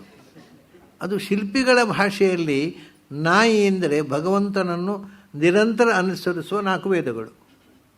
ನಾಯಿಯವರು ಚಿತ್ರ ಮಾಡ್ತಾರೆ, ಅವರ ಸಿಂಬಲ್ ಒಂದು ವೇದಕ್ಕೆ ಅದು. ಹಾಗಾಗಿ 4 ನಾಯಿಗಳು ಇಲ್ಲದೇ ಇದ್ದರೆ ಅವನು ವೇದ ಪ್ರತಿವಾದ್ಯ ಅನ್ನೋದೇ ಅರ್ಥ ಆಗೋದಿಲ್ಲ. ಇದೆಲ್ಲ ನಾವು ಮಾಡಿಕೊಂಡ ಅರ್ಥಗಳು. ದತ್ತಾತ್ರೇಯನ ಹತ್ರ ನಾಯಿಗಳು ಇರಲಿಲ್ಲ. ನಮಗೆ ನಾಯಿ ಇಲ್ಲದಿದ್ದರೆ ದತ್ತಾತ್ರೇಯ ಅಂತ ಗುರ್ತಾಗೋಲ್ಲ, ಹಾಗೆ ನಾಯಿ ಮಾಡೋಣ. ಹಾಗೆ ದತ್ತಾತ್ರೇಯನಿಗೆ 3 ತಲೆ ಇರಲಿಲ್ಲ, ಒಂದೇ ತಲೆ ಇದ್ದದ್ದು. ಆದರೆ ಒಂದೇ ತಲೆ ಮಾಡಿ ದತ್ತಾತ್ರೇಯ ಅಂತ ಗುರ್ತಾಗೋಲ್ಲ ನಮಗೆ. ನಮಗೆ ಗುರ್ತಾಗಬೇಕು ಅಂತ 3 ತಲೆ 4 ನಾಯಿ, ಇದೆಲ್ಲ ನಾವು ಮಾಡಿಕೊಂಡ ಸಿಂಬಲ್ಸ್ಗಳು. ಹಾಗೆ ಆ ಸಂಕೇತಗಳು ಸರ್ವಭೂತಸ್ಥಂ. ಆದ್ದರಿಂದ ಆತ್ಮ ಅಂದರೆ ಬ್ರಹ್ಮ ಅಂದರೆ ಭಗವಂತನೇ. ಅರ್ಥ ಆಗದೇ ಇದ್ದರೆ ಪರಂಬ್ರಹ್ಮ ಹೇಳಿ. ಆತ್ಮ ಅಂದರೆ ಪರಮಾತ್ಮನೇ. ಅರ್ಥ ಆಗದೇ ಇದ್ದರೆ ಪರಮಾತ್ಮ ಅಂತ ಹೇಳಿಕೊಳ್ಳಿ. ನಿಜ ಪರಮಾತ್ಮ ಅಂತ ಹೇಳಿಕೊಳ್ಬೇಕಾಗಿಲ್ಲ. ಆತ್ಮ ಅಂದರೆ ಒಂದೇ ಆತ್ಮ, ಸರ್ವೋತ್ತಮವಾದ ವಸ್ತುವೇ ಆತ್ಮ. ನಾವು ಯಾರೂ ಆತ್ಮಗಳೇ ಅಲ್ಲ ಆ ದೃಷ್ಟಿಯಲ್ಲಿ. ಆದರೆ ನಮಗೆ ಗೊತ್ತಿರೋದು ನಾವೇ ಆತ್ಮರೊಂದು ಭ್ರಮೆ ಬಂದುಬಿಟ್ಟಿದೆ. ಹಾಗಾದರೆ ಅವನು ಪರಮಾತ್ಮ ಅಂತ ಹೇಳ್ಕೊಳ್ಳಿ. ಅಂದರೆ ನಮ್ಮ ದಡ್ಡತನಕ್ಕೆ ಕೆಲವು ಆ್ಯಜೆಕ್ಟಿವ್ಸ್ ಹಾಕೋದು. ಇಲ್ಲದೇ ಇದ್ದರೆ ಆ್ಯಜೆಕ್ಟಿವ್ಸ್ನ ಅಗತ್ಯ ಇಲ್ಲ. ಅದನ್ನೇ ಆತ್ಮೇತಿ ಪರಮಾತ್ಮೇತಿ ಅಂದರೆ ಆತ್ಮೇತಿ ಅಲ್ಲ, ಬ್ರಹ್ಮೇತಿ ಪರಮಾತ್ಮೇತಿ, ಬ್ರಹ್ಮೇತಿ ಪರಂಬ್ರಹ್ಮೇತಿ, ಪರಮಾತ್ಮೇತಿ ಆತ್ಮೇತಿ ಪರಮಾತ್ಮೇತಿ ಹೇಗೂ ಬರುವ ಹಾಗೆ ಆ ಶ್ಲೋಕ ರಚನೆ ಮಾಡಿದ್ದಾರೆ. ಆದ್ದರಿಂದ ಕಾರಣಪುರುಷಂ ಅಕಾರಣಂ ಸರ್ವಕರ್ತ ನ ಕ್ರಿಯತೆ. ಅದು ಯಾವುದದು? ಪರಂಬ್ರಹ್ಮವು. ಇಷ್ಟು ಹೇಳಿ ಅಲ್ಲಿ ಉಪಸಂಹಾರ ಮಾಡ್ತಾರೆ. ಆ ಖಂಡ 4ನೇ ಖಂಡ ಮುಗೀತದೆ. ಏನು ಅಂದರೆ ಏತತ್ ಅಥರ್ವಶಿರೋ ಅಧೀತೆ. ಅಥರ್ವಶಿರಸ್ಸಿನ ಅಧ್ಯಯನ ಮಾಡುವುದು ಅಂದರೆ ಹೀಗೆ ಅಕಾರ ಉಕಾರ ಮಕಾರ ನಾದಗಳಿಗೆ ಕೃಷ್ಣ, ರಾಮ, ನರಸಿಂಹ, ವಾಮನ ದೇವತೆ ಅಥವಾ ವಾಸುದೇವ, ಸಂಕರ್ಷಣ, ಪ್ರದ್ಯುಮ್ನ, ಅನಿರುದ್ಧರ ದೇವತೆ ಅಂತ ಉಪಾಸನೆ ಮಾಡುವುದು ವಿಶೇಷವಾದ ಅಥರ್ವ ವೇದದ ಉಪಾಸನೆ. ಆಯಿತು, 4 ವೇದದ ಉಪಾಸನೆ ಆಗೋಯ್ತು. ಏತತ್ ಅಥರ್ವ ಶಿರೋಧೀತೆ. ಇನ್ನು ಕೊನೆಗೆ ಒಂದು ಖಂಡ. ಆ ಇಡೀ ಖಂಡದಲ್ಲಿ ಓಂಕಾರದ ಉಪಾಸನೆಯಿಂದ ಏನು ಫಲ ಅಂತ ಈಗಲೇ ಹೇಳಿದ್ದಾರೆ. ಅದನ್ನು ನಮಗೆ ಆ ಫಲದ ವಿಶೇಷ ಗೊತ್ತಾದರೆ ಅದರ ಬಗ್ಗೆ ವಿಶೇಷ ಆಸಕ್ತಿ ಹುಟ್ಟುತ್ತೆ ಅಂತ ಹೇಳ್ತಾರೆ. ಪ್ರಾತರಧೀಯಾನಃ ರಾತ್ರಿ ಕೃತಂ ಪಾಪಂ ನಾಶಯತಿ. ಬಹಳ ಸುಲಭ. ನಮಗೆ ಸುಲಭವಾಗಿ ಮಾಡಲಿಕ್ಕೆ ಗೊತ್ತಿರೋದು ಪಾಪ. ಪುಣ್ಯಗಿಣ್ಯ ಎಲ್ಲ ಮಾಡಲಿಕ್ಕೆ ಬರೋಲ್ಲ ನಮಗೆ. ನಾವು ಪಾಪ ಮಾಡ್ತೇವೆ, ಅದು ಪರಿಹಾರ ಆಗಬೇಕಲ್ಲ. ಈಗ ಅದಕ್ಕೊಂದು ಕೆಲಸ ಮಾಡಿ, ನೀವು ರಾತ್ರಿ ಬೆಳಗಿನ ತನಕ ಪಾಪ ಮಾಡಿ, ಬೆಳಗಾತ ಎದ್ದು ಓಂಕಾರ ಹೇಳಿ, ಎಲ್ಲ ಪಾಪ ಹೊರಟೋಗೋದು. ಆರಾಮಾಯ್ತಾ? ರಾತ್ರಿ ಕೃತಂ ಪಾಪಂ. ರಾತ್ರಿಯಲ್ಲಿ ಏನೇನೋ ಪಾಪ ಮಾಡ್ತೇವೆ, ಅದು ಬೆಳಗಿನ ತನಕ ನಮ್ಮ ಪಾಪಗಳಿಗೆ ಕಳ್ಳರು, ಸುಳ್ಳರು ಎಲ್ಲ ಅವ್ರಿಗೆ ಪುಣ್ಯಕಾಲ. ಅದು ರಾತ್ರಿ ಶುಭ ಪುಣ್ಯಕಾಲ. ಆಮೇಲೆ ಹೆಣ್ಮರುಳರಿಗೂ ಪುಣ್ಯಕಾಲ ರಾತ್ರಿ. ಹಾಗಾಗಿ ರಾತ್ರಿ ಬೆಳಗಿನ ತನಕ ಎಲ್ಲ ಮಾಡಬಾರದು ಮಾಡಿ ಬೆಳಗಾತ ಎದ್ದು ಓಂ ಅಂತ ಹೇಳಿಬಿಡಿ.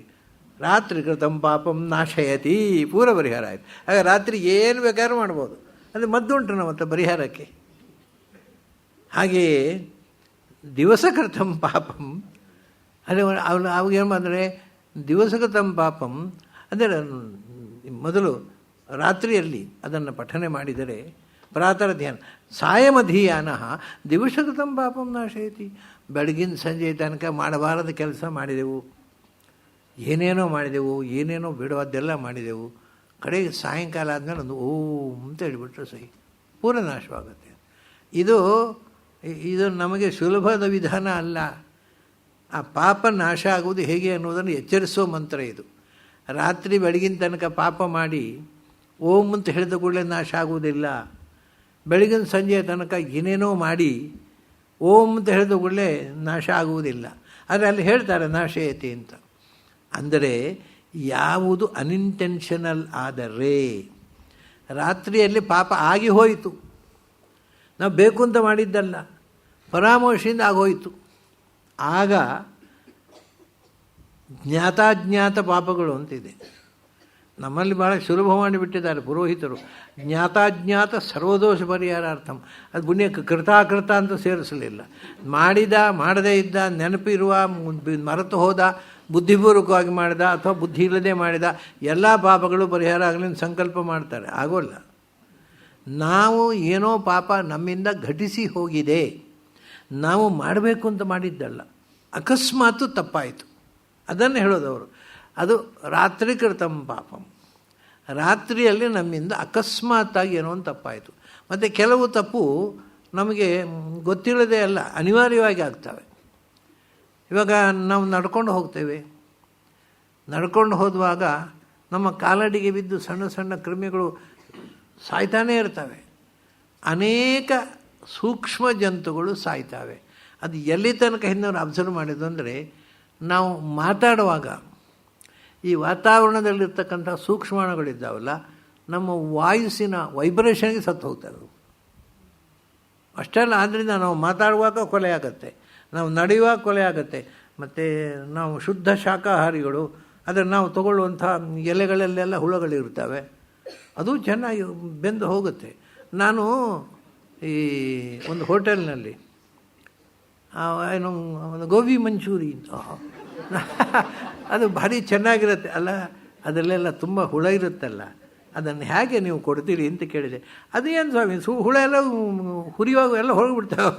ಹುರಿಯುವಾಗ ನಮ್ಮ ಹುಡುಗರು ಅದರ ಹೆಣವನ್ನು ತಿನ್ನೋದು ಅಷ್ಟೇ. ಅದು ಜೀವಂತ ಇದ್ದರೆ ತಿನ್ನಬಾರ್ದು ಹುಳ. ಗೋಬಿ ಮಂಚೂರಿಯನ್ನು ನಾವು ಎಣ್ಣೆಗೆ ಹಾಕಿ ಕಾಯಿಸ್ತೇವೆ, ಎಲ್ಲ ಸತ್ತೋಗ್ತವೆ. ತೆಗೆಯೋದೇ ಇಲ್ಲ ಹೋಟೆಲ್ನವರು. ನಾವು ಮನೆಯಲ್ಲಿ ಮಾಡುವಾಗ ಅದನ್ನು ಉಪ್ಪಿನಲ್ಲಿ ಹಾಕಿ ಅವೆಲ್ಲ ಹೊರಗೆ ಬರೋ. ಹೋಟೆಲ್ನವರಿಗೆ ಅಷ್ಟೆಲ್ಲ ಯಾಕೆ ಕಷ್ಟಪಡಬೇಕು? ಯಾಕೆಂದರೆ ಅದನ್ನು ಎಣ್ಣೆಯಲ್ಲಿ ಹಾಕಿಬಿಟ್ಟು ಎಲ್ಲ ಸತ್ತು ಹೋಗ್ತವೆ. ಮತ್ತು ತಿಂದರೆ ಏನು ತಪ್ಪು ಅಂತ ಕೇಳ್ತಾರೆ ಅವರು. ಇದು ಹೋಟೆಲ್ನವ್ರು ಹೇಳಿದ ಮಾತು ನನ್ನ ಹತ್ರ. ಅದು ಆದರೆ ತಮಾಷೆ ಗೊತ್ತುಂಟ, ಆ ಹೋಟೆಲ್ನ ಪ್ರೊಪ್ರೈಟ್ರು ನನ್ನ ಪಕ್ಕದಲ್ಲಿ ಕೂತಿದ್ರು, ಅವರು ಗೋಬಿ ಮಂಚೂರಿ ಒಂದು ಹಾಕಬೇಡಿ ಅಂತಾರೆ, ಅವ್ರು ತಿನ್ನೋಲ್ಲ. ಗೋಬಿ ಮಂಚೂರಿ ಬೇಡ, ಉಳಿದಾಕಿ ಅಂತ ಅವ್ರು ನನಗೂ ಹಾಕಿಸ್ಲಿಲ್ಲ, ಅವರು ಹಾಕೊಳ್ಳಿಲ್ಲ. ಉಳಿದವರೆಲ್ಲ ಭಾರಿ ಖುಷಿಪಟ್ಟು ತಿಂದರು ಗೋಬಿ ಮಂಚೂರಿ. ಹಾಗೆ ಅಂದರೆ ಇದು ಏನಾಗುತ್ತೆ ಅಂದರೆ, ಪಾಪ ಒಬ್ಬ ಮುಗ್ಧ ಅದು ಶಾಖಾಹಾರ ಅಂತ ತಿಂದು ಬಿಡ್ತಾನೆ, ಅವನ ತಪ್ಪೇನೂ ಇಲ್ಲ, ಆದರೂ ಅನ್ಯಾಯ ಆಯಿತು, ಒಂದು ಪ್ರಾಣಿ ಹಿಂಸೆ ಆಯಿತು. ನಾವು ತಿನ್ನುವ ಪದಾರ್ಥದಲ್ಲಿ ಪ್ರಾಣಿ ಹಿಂಸೆ ಆಗುತ್ತೆ. ನಾವು ಕುಡಿಯುವ ನೀರಿನಲ್ಲಿ ಎಷ್ಟೋ ಪ್ರಾಣಿಗಳು, ಅದಕ್ಕೇನು ಮಾಡ್ತೇವೆ, ನೀರನ್ನು ಕುದಿಸ್ತೇವೆ, ಸತ್ತು ಹೋಯ್ತಾ ಆ ಪ್ರಾಣಿ, ಮತ್ತು ಅದನ್ನೇ ಕುಡಿಯೋದು. ಹಾಗಾಗಿ ನಾವು ಕಾಯಿಪಲ್ಯ ಹಚ್ಚುತ್ತಾರೆ, ಕಚ್ಚುವುದು, ಆಮೇಲೆ ನೀವು ಬೇರೆ ಬೇರೆ ಹಿಂದೆ ಮೆಟ್ಟುಗತ್ತಿ, ಈಗ ಇನ್ನೇನು ಕಟ್ ಮಾಡಲಿಕ್ಕೆ ಒಂದು ಮೆಷಿನ್ ಬಂದೆ. ಆ ಕಾಯಿಪಲ್ಯ ಕಚ್ಚುವಾಗ ಅದನ್ನು ಹಚ್ಚುವಾಗ ಸಣ್ಣದಾಗಿ ಪೀಸ್ ಮಾಡುವಾಗ ಆ ಶಾರ್ಪ್ ಎಜ್ಜಿಗೆ ತಾಗಿ ಎಷ್ಟೋ ಸೂಕ್ಷ್ಮ ಪ್ರಾಣಿಗಳು ಸಾಯ್ತವೆ. ಆಮೇಲೆ ಬೆಂಗಳೂರಿನಲ್ಲಿ ಇನ್ನೂ ಭಯಂಕರ ಏನು ಅಂದರೆ, ಖಾಲಿ ಲ್ಯಾಂಡ್ ಇರುತ್ತೆ, ಅಲ್ಲೆಲ್ಲ ಬುಷಸ್ ಎದ್ದಿರುತ್ತೆ, ಯಾರೊಬ್ಬರು ತಗೋತಾರೆ. ಆ ಬುಷಸ್ನಲ್ಲಿ ಪಾಪ ಇರಲಿಕ್ಕೆ ಜಾಗ ಅಂತ ಹಾವುಗಳು ಸೇರಿಕೊಂಡಿರ್ತವೆ. ಇವರು ಅದರ ಮೇಲೆ ಟ್ರಕ್ಕು ಬಂದು ಪೂರ್ತಿ ನಿರ್ನಾಮ ಮಾಡಿ ಎಷ್ಟೋ ಹಾವುಗಳು ಸಾಯ್ಬೋದು. ಇದೆಲ್ಲ ನಮ್ಮ ಬದುಕಿನಲ್ಲಿ ಬೇಕು ಅಂತ ಮಾಡೋದಲ್ಲ, ಆದರೆ ಆಗುವಂಥದ್ದು. ಅವ್ರು JCB ಬಂದು ಓಡಿಸಿಬಿಡ್ತಾರೆ, ಏನಿಲ್ಲ, ಅಲ್ಲಿ ಹಾವು ಇತ್ತು ಅನ್ನೋ ಕುರುಹು ಕೂಡ ಸಿಗೋಲ್ಲ ಅವರಿಗೆ. ಹೀಗೆ ನಮ್ಮ ಹೆಜ್ಜೆ ಹೆಜ್ಜೆಯಲ್ಲಿ ನಾವು ನಡೆಯುವಾಗ, ಉಣ್ಣುವಾಗ ಖಂಡನ, ಅದೇ ಪಂಚಸೂನ, ಹಿಂದಿನವರು ಅದಕ್ಕೋಸ್ಕರ ನಮಗೆ ಇಂಥ 4-5 ಬಗೆಯ ತಪ್ಪುಗಳು ನಮಗೆ ಅನಿವಾರ್ಯವಾಗಿ ಆಗ್ತವೆ. ಅದಕ್ಕೆ ಪಂಚಸೂನ ಪ್ರಾಯಶ್ಚಿತ್ತಾರ್ಥಂ ವೈಶ್ವದೇವಾಖ್ಯಂ ಕರ್ಮಕರಿಷ್ಯೇ. ಅದಕ್ಕೆ ದೇವ್ರ ಪೂಜೆ ಆದಮೇಲೆ ವೈಶ್ವದೇವ ಮಾಡ್ತಿದ್ದರು. ಅಂದರೆ ಈ ಎಲ್ಲ ದೋಷಗಳಿದ್ದರೆ ಪರಿಹಾರ ಮಾಡು ಭಗವಂತ. ಈ ಎಚ್ಚರ ಇತ್ತು ಹಿಂದಿನವರಿಗೆ. ಅದನ್ನೇ ಹೇಳಿದವರು, ದಿವಸಕೃತಂ ಪಾಪಂ, ನೀವು ರಾತ್ರಿಯಲ್ಲಿ ಜಪ ಮಾಡಿದರೆ, ಅದು ಸಾಯಂ ಓಂಕಾರವನ್ನು ಸಾಯಂಕಾಲ ಹೇಳಿದರೆ ಅವಾಗ ಹಗಲಿನ ಪಾಪ ಎಲ್ಲ ಹೋಗುತ್ತೆ ಅಂತ. ಹಗಲಿನಲ್ಲಿ ನಮಗೆ ಗೊತ್ತಿಲ್ಲದೆಯೇ ಆದ ಪಾಪಗಳು ಬುದ್ಧಿಪೂರ್ವಕವಾಗಿ ಮಾಡೋದು, ಆಮೇಲೆ ಪ್ರಾಯಶ್ಚಿತ್ತ ಮಾಡೋದಲ್ಲ. ಯಾವ ಪ್ರಾಯಶ್ಚಿತ್ತಕ್ಕೂ ನಾವು, ಈ ಕ್ರೈಸ್ತರಲ್ಲಿ ಒಂದು ಸಂಪ್ರದಾಯ ಇದೆ, ಭಾನುವಾರ ದಿವಸ ಕನ್ಫೆಷನ್. ಅವನು ಗುಟ್ಟಿನಲ್ಲಿ ಯಾರಿಗೂ ಗೊತ್ತಾಗಬೇಕಾಗಿಲ್ಲ, ಸೀದಾ ಹೋಗಿ ಅವನು ಫಾದರ್ ಹತ್ರ ಹೇಳ್ತಾಳೆ ಒಬ್ಬಳು ಅಥವಾ ಒಬ್ಬ, ನಾನು ಇಷ್ಟು ಹುಡುಗಿಯರನ್ನು ಹಾಳು ಮಾಡಿದ್ದೇನೆ, ಇಷ್ಟು ಹುಡುಗರನ್ನು ಹಾಳು ಮಾಡಿದ್ದೇನೆ, ಅದು ಕನ್ಫೆಷನ್. ಆಮೇಲೆ ಮುಂದಿನ ವಾರ ಹಾಳು ಮಾಡು, ಅವನು ಮತ್ತೆ ಭಾನುವಾರ ಕನ್ಫೆಸ್ ಮಾಡಿದ್ರೆ ಸರಿ. ಇದು ಪ್ರಾಯಶ್ಚಿತ್ತ ಅಲ್ಲ. 2 ಸಂಗತಿ. ಒಂದು, ನಾವು ಕನ್ಫೆಸ್ ಮಾಡೋದುಂಟಲ್ವ, ಅದು ಸಾರ್ವಜನಿಕವಾಗಿರಬೇಕು. ಹಿಂದಿನ ಕಾಲದಲ್ಲಿ ನನ್ನಿಂದ ಇಂಥ ತಪ್ಪಾಗಿ ಹೋಯಿತು, ದಯವಿಟ್ಟು ಕ್ಷಮಿಸಿ ಅಂತ. ಅದನ್ನು ಗುಟ್ಟಿನಲ್ಲಿ ಕನ್ಫೆಷನ್ ಮಾಡೋದಲ್ಲ. ಹಾಗೆ ಹೇಳಿದ ಮೇಲೆ ಮತ್ತೆ ಅದನ್ನು ರಿಪೀಟ್ ಮಾಡಬಾರದು. ತಪ್ಪಾಗಿ ಹೋಯಿತು ಅಂತ ಕನ್ಫೆಸ್, ಆಗ ಅದು ನಿಜವಾದ ಪ್ರಾಯಶ್ಚಿತ್ತ. ಅದಕ್ಕೆ ಇದೆಲ್ಲ ಜೊತೆಗೆ ತಪ್ಪಾಯಿತು ದಯವಿಟ್ಟು ಕ್ಷಮಿಸಿ ಅಂತ ಹೇಳಿದ್ರೆ ಸಾಲದು, ಕ್ಷಮಿಸೋ ಒಬ್ಬ ಬೇಕಲ್ಲ. ನಾವು ಕ್ಷಮಿಸಿದರೆ ಪರಿಹಾರ ಆಗುತ್ತೆ.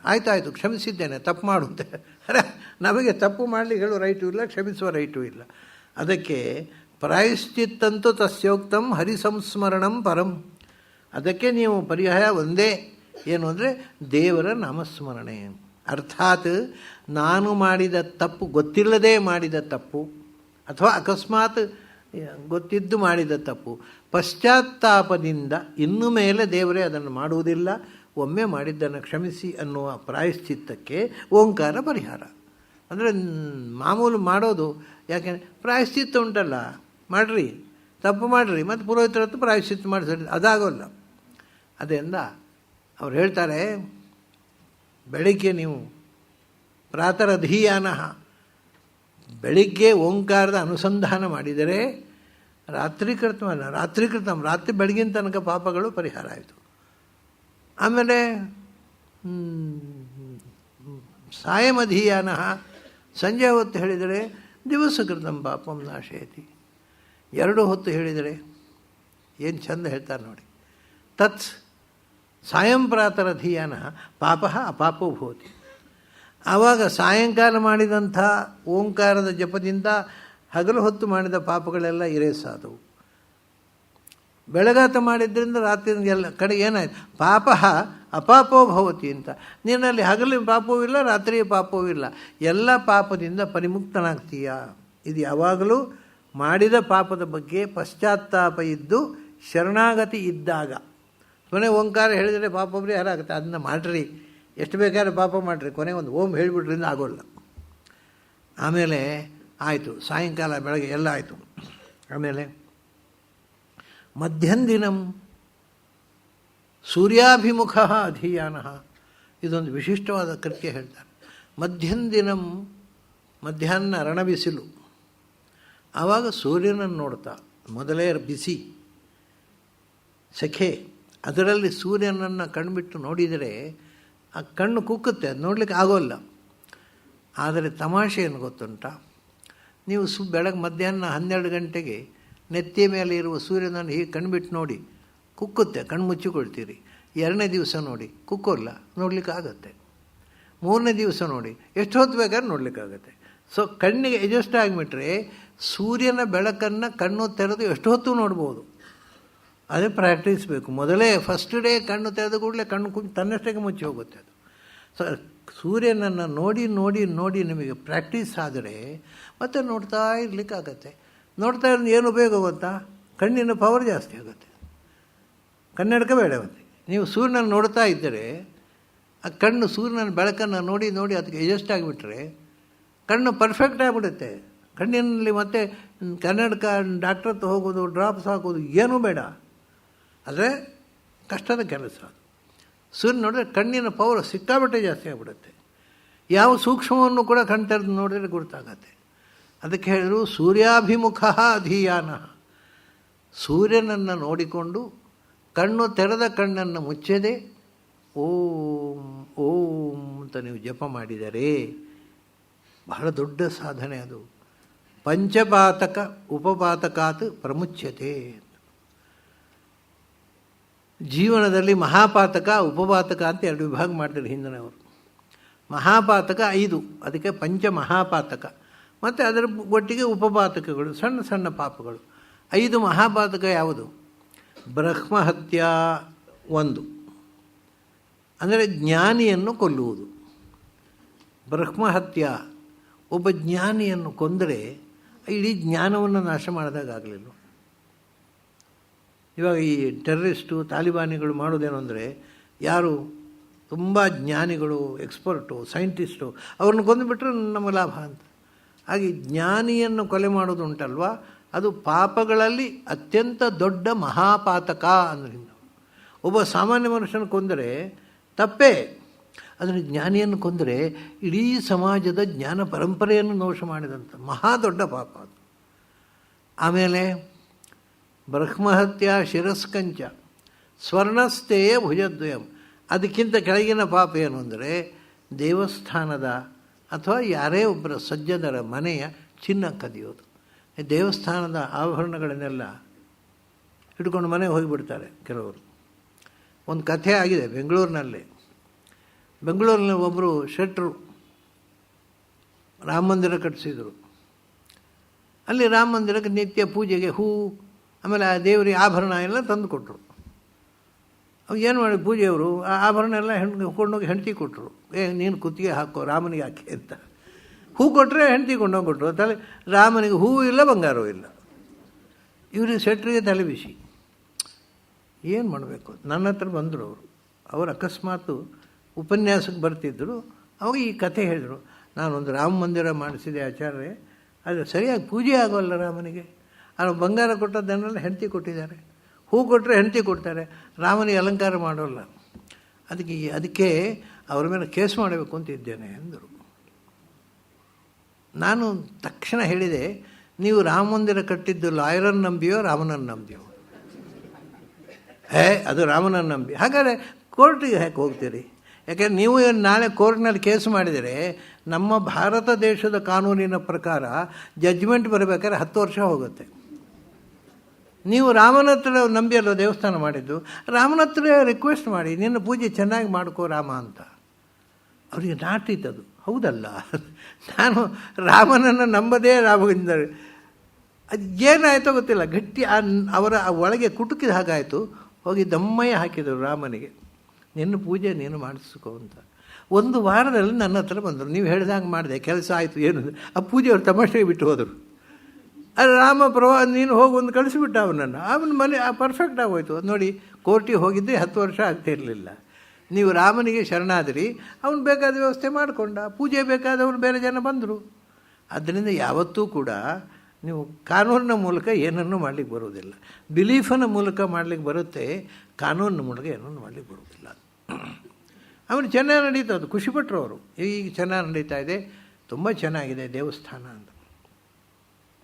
ಆದ್ದರಿಂದ ಅದು ಅಲ್ಲಿ ನಾನು ಯಾಕೆ ಹೇಳಿದೆ ಅಂದರೆ, ದೇವಸ್ಥಾನದ ಚಿನ್ನಾಭರಣಗಳನ್ನು ಆ ದೇವಸ್ಥಾನಕ್ಕೆ ಸಂಬಂಧಪಟ್ಟ ಅಧಿಕಾರಿಗಳು ಲಪಟಾಯಿಸೋದು ಉಂಟಲ್ಲ, ತುಂಬ ಇದೆ ಇದು. ಇಂಥ ಪ್ರವೃತ್ತಿ ನಮ್ಮ ದೇಶದಲ್ಲಿ ಅನೇಕ ಕಡೆ ಇದೆ.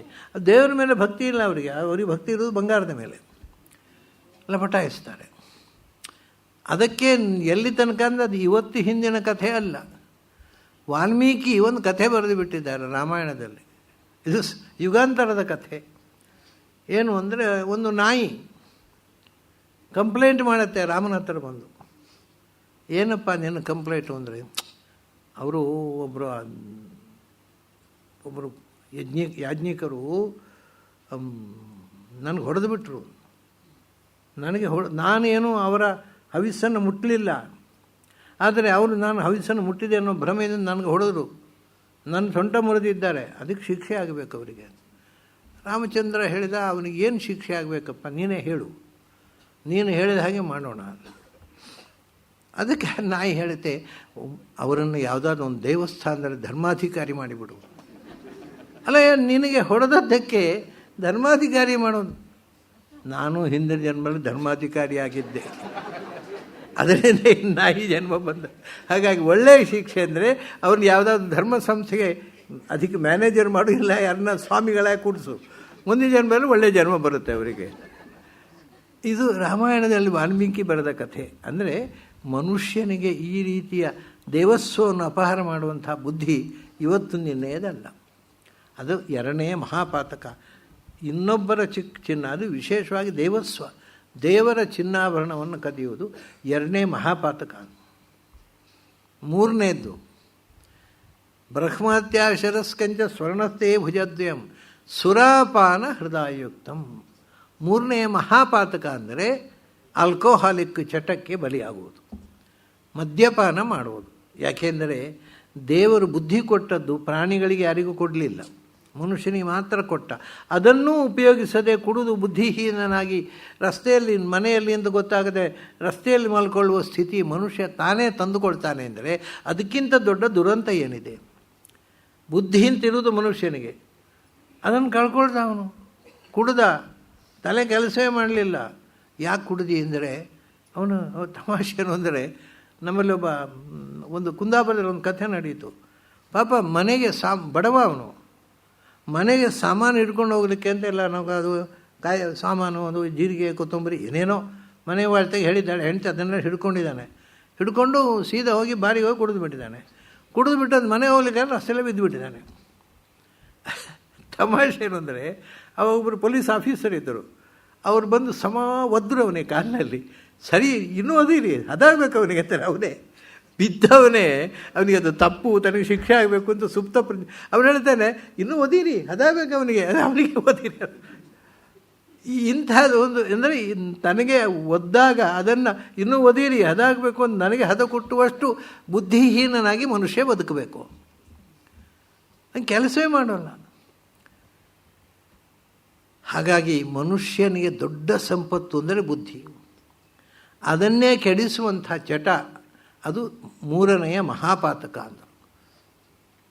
ಆಮೇಲೆ ಸ್ವರ್ಣಸ್ಥೇ ಭುಜದ್ವಯಂ ಸುರಾಪಾನ ಹೃದಯಯುಕ್ತಂ.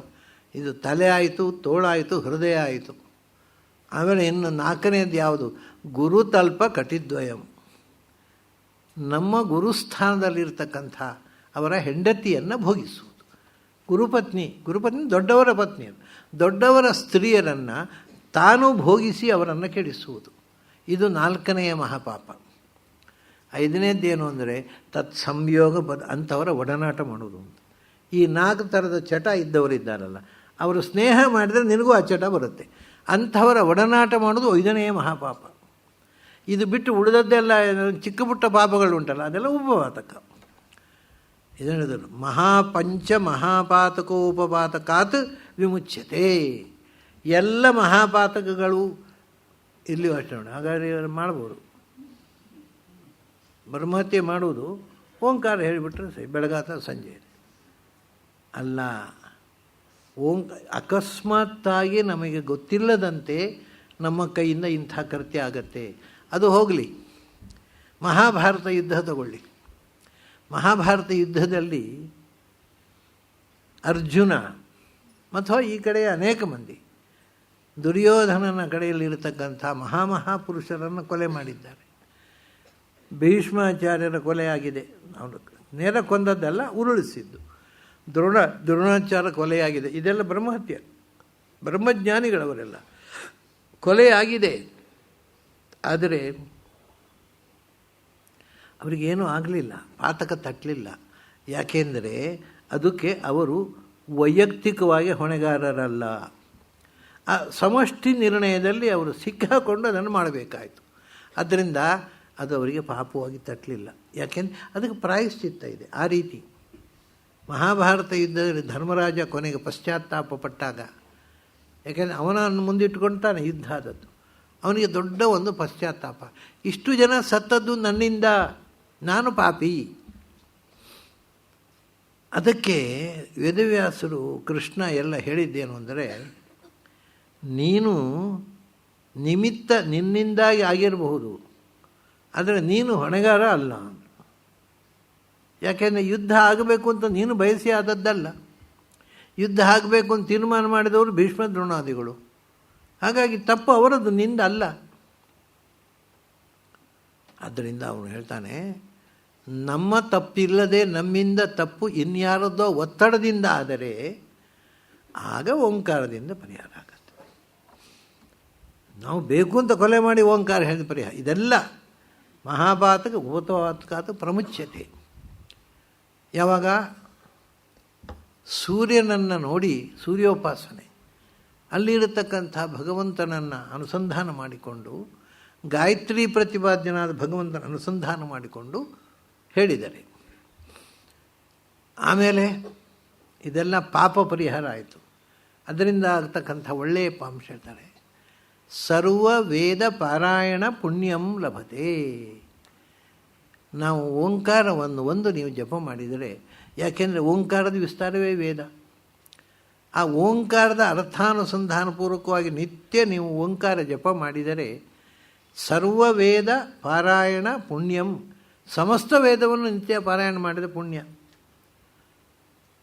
ಅದಾಯಿತು. ಕೊನೆಗೆ ಪುಣ್ಯ ಬಂತು, ಮತ್ತೇನು?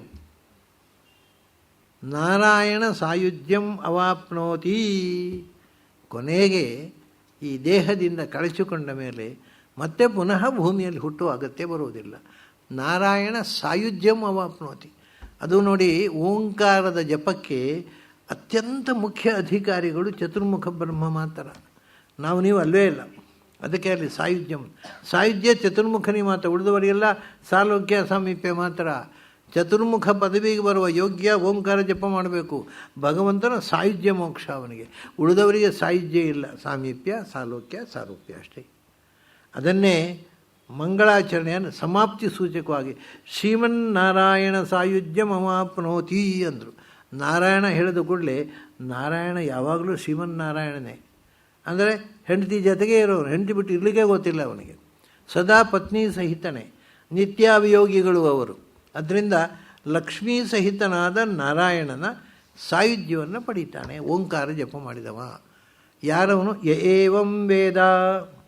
ಯಾರು ಓಂಕಾರದ ರಹಸ್ಯವನ್ನು ತಿಳಿದಿದ್ದಾನೋ ಅವನು ನಾರಾಯಣನ ಸಾಯುಜ್ಯವನ್ನು ಪಡೀತಾನೆ. ಇತ್ಯುಪನಿಷತ್ತು. ಇದು ಓಂಕಾರದ ಬಗ್ಗೆ 4 ವೇದಗಳವರು ಮಾಡಿದಂಥ ಉಪಾಸನೆಯ ರಹಸ್ಯವನ್ನು ತಿಳಿಸುವ ಅಣುನಾರಾಯಣೋಪನಿಷತ್ತು ಇದು. ಇಷ್ಟು ವಿಷಯ ಹೇಳ್ತಕ್ಕಂಥ ಉಪನಿಷತ್ತಿನ ಜೊತೆಗೆ ನಾವು ಇಡೀ ನಾರಾಯಣ ಉಪನಿಷತ್ತನ್ನು ಅರ್ಥಾನುಸಂಧಾನ ಮಾಡಿದಾಗ ಆಯಿತು. ಪುಣ್ಯಕ್ಕೆ ಸರಿಯಾಗಿ ಈ ಕೊನೆಯ ದಿವಸ ಕೊನೆಯ ಗಳಿಗೆಯಲ್ಲಿ 7:30 ಗಂಟೆ ಆಗುವಾಗ ಉಪನಿಷತ್ತು ಮುಗಿಯಿತು. ಹಾಗಾಗಿ ನಾವು ಇನ್ನು ಉಪನಿಷತ್ತಿನ ಚಿಂತನೆ ಯಥಾಶಕ್ತಿ ಮನೆಯಲ್ಲಿ ಕೂತು ಉಪನಿಷದ್ವಾಚ್ಯರಾದ ಭಗವಂತನನ್ನು ಚಿಂತನೆ ಮಾಡೋಣ. ಯಾಕೆಂದರೆ ಉಪನಿಷತ್ತು ಅಂತ ಇದಕ್ಕೆ ಹೆಸರು ಕೊಟ್ಟಿದ್ದಾರೆ. ಉಪನಿಷತ್ತು ಅಂದರೆ ಏನು? ಉಪರಿನಿಷದನ, ಎತ್ತರದಲ್ಲಿ ಕೂಡುವುದು. ಎತ್ತರದಲ್ಲಿ ಕೂಡಬೇಕಾದ್ರೆ ಏನು ಕಷ್ಟ ಇಲ್ಲ, ನಮ್ಮ ಅಪ್ಸ್ಟೇರ್ಸ್ನಲ್ಲಿ ಹೋಗಿ ಕೂತ್ಕೊಂಡ್ರೆ ಸರಿ, ಅದೇನು ಉಪಯೋಗ ಇಲ್ಲ. ಉಪರಿ ಅಂದರೆ ಮೆಂಟಲಿ, ಟು ಬಿ ಇಲಿವೇಟೆಡ್ ಮೆಂಟಲಿ, ಮಾನಸಿಕವಾಗಿ ಎತ್ತರದಲ್ಲಿ ಕೂಡು. ಅದಕ್ಕೆ ಈ ಗ್ರಂಥ ಹೆಲ್ಪ್ ಮಾಡುತ್ತೆ. ಇದಕ್ಕೆ ಉಪನಿಷತ್, ಉಪರಿ ನಿಷಾದಯತಿ.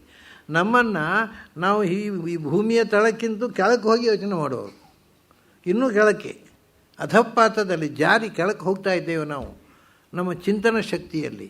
ಅದಕ್ಕೆ ನಮ್ಮನ್ನು ಈ ಕೆಳಕ್ಕೆ ಜಾರುವ ಬದಲು ಮೇಲಕ್ಕೆ ಹೋಗಿ ಎತ್ತರದ ಚಿಂತನೆಯಲ್ಲಿ ನಮ್ಮನ್ನು ಕೂಡಿಸುವಂಥ ಗ್ರಂಥವನ್ನು ನಾವು ಅಧ್ಯಯನ ಮಾಡಿದೆವು.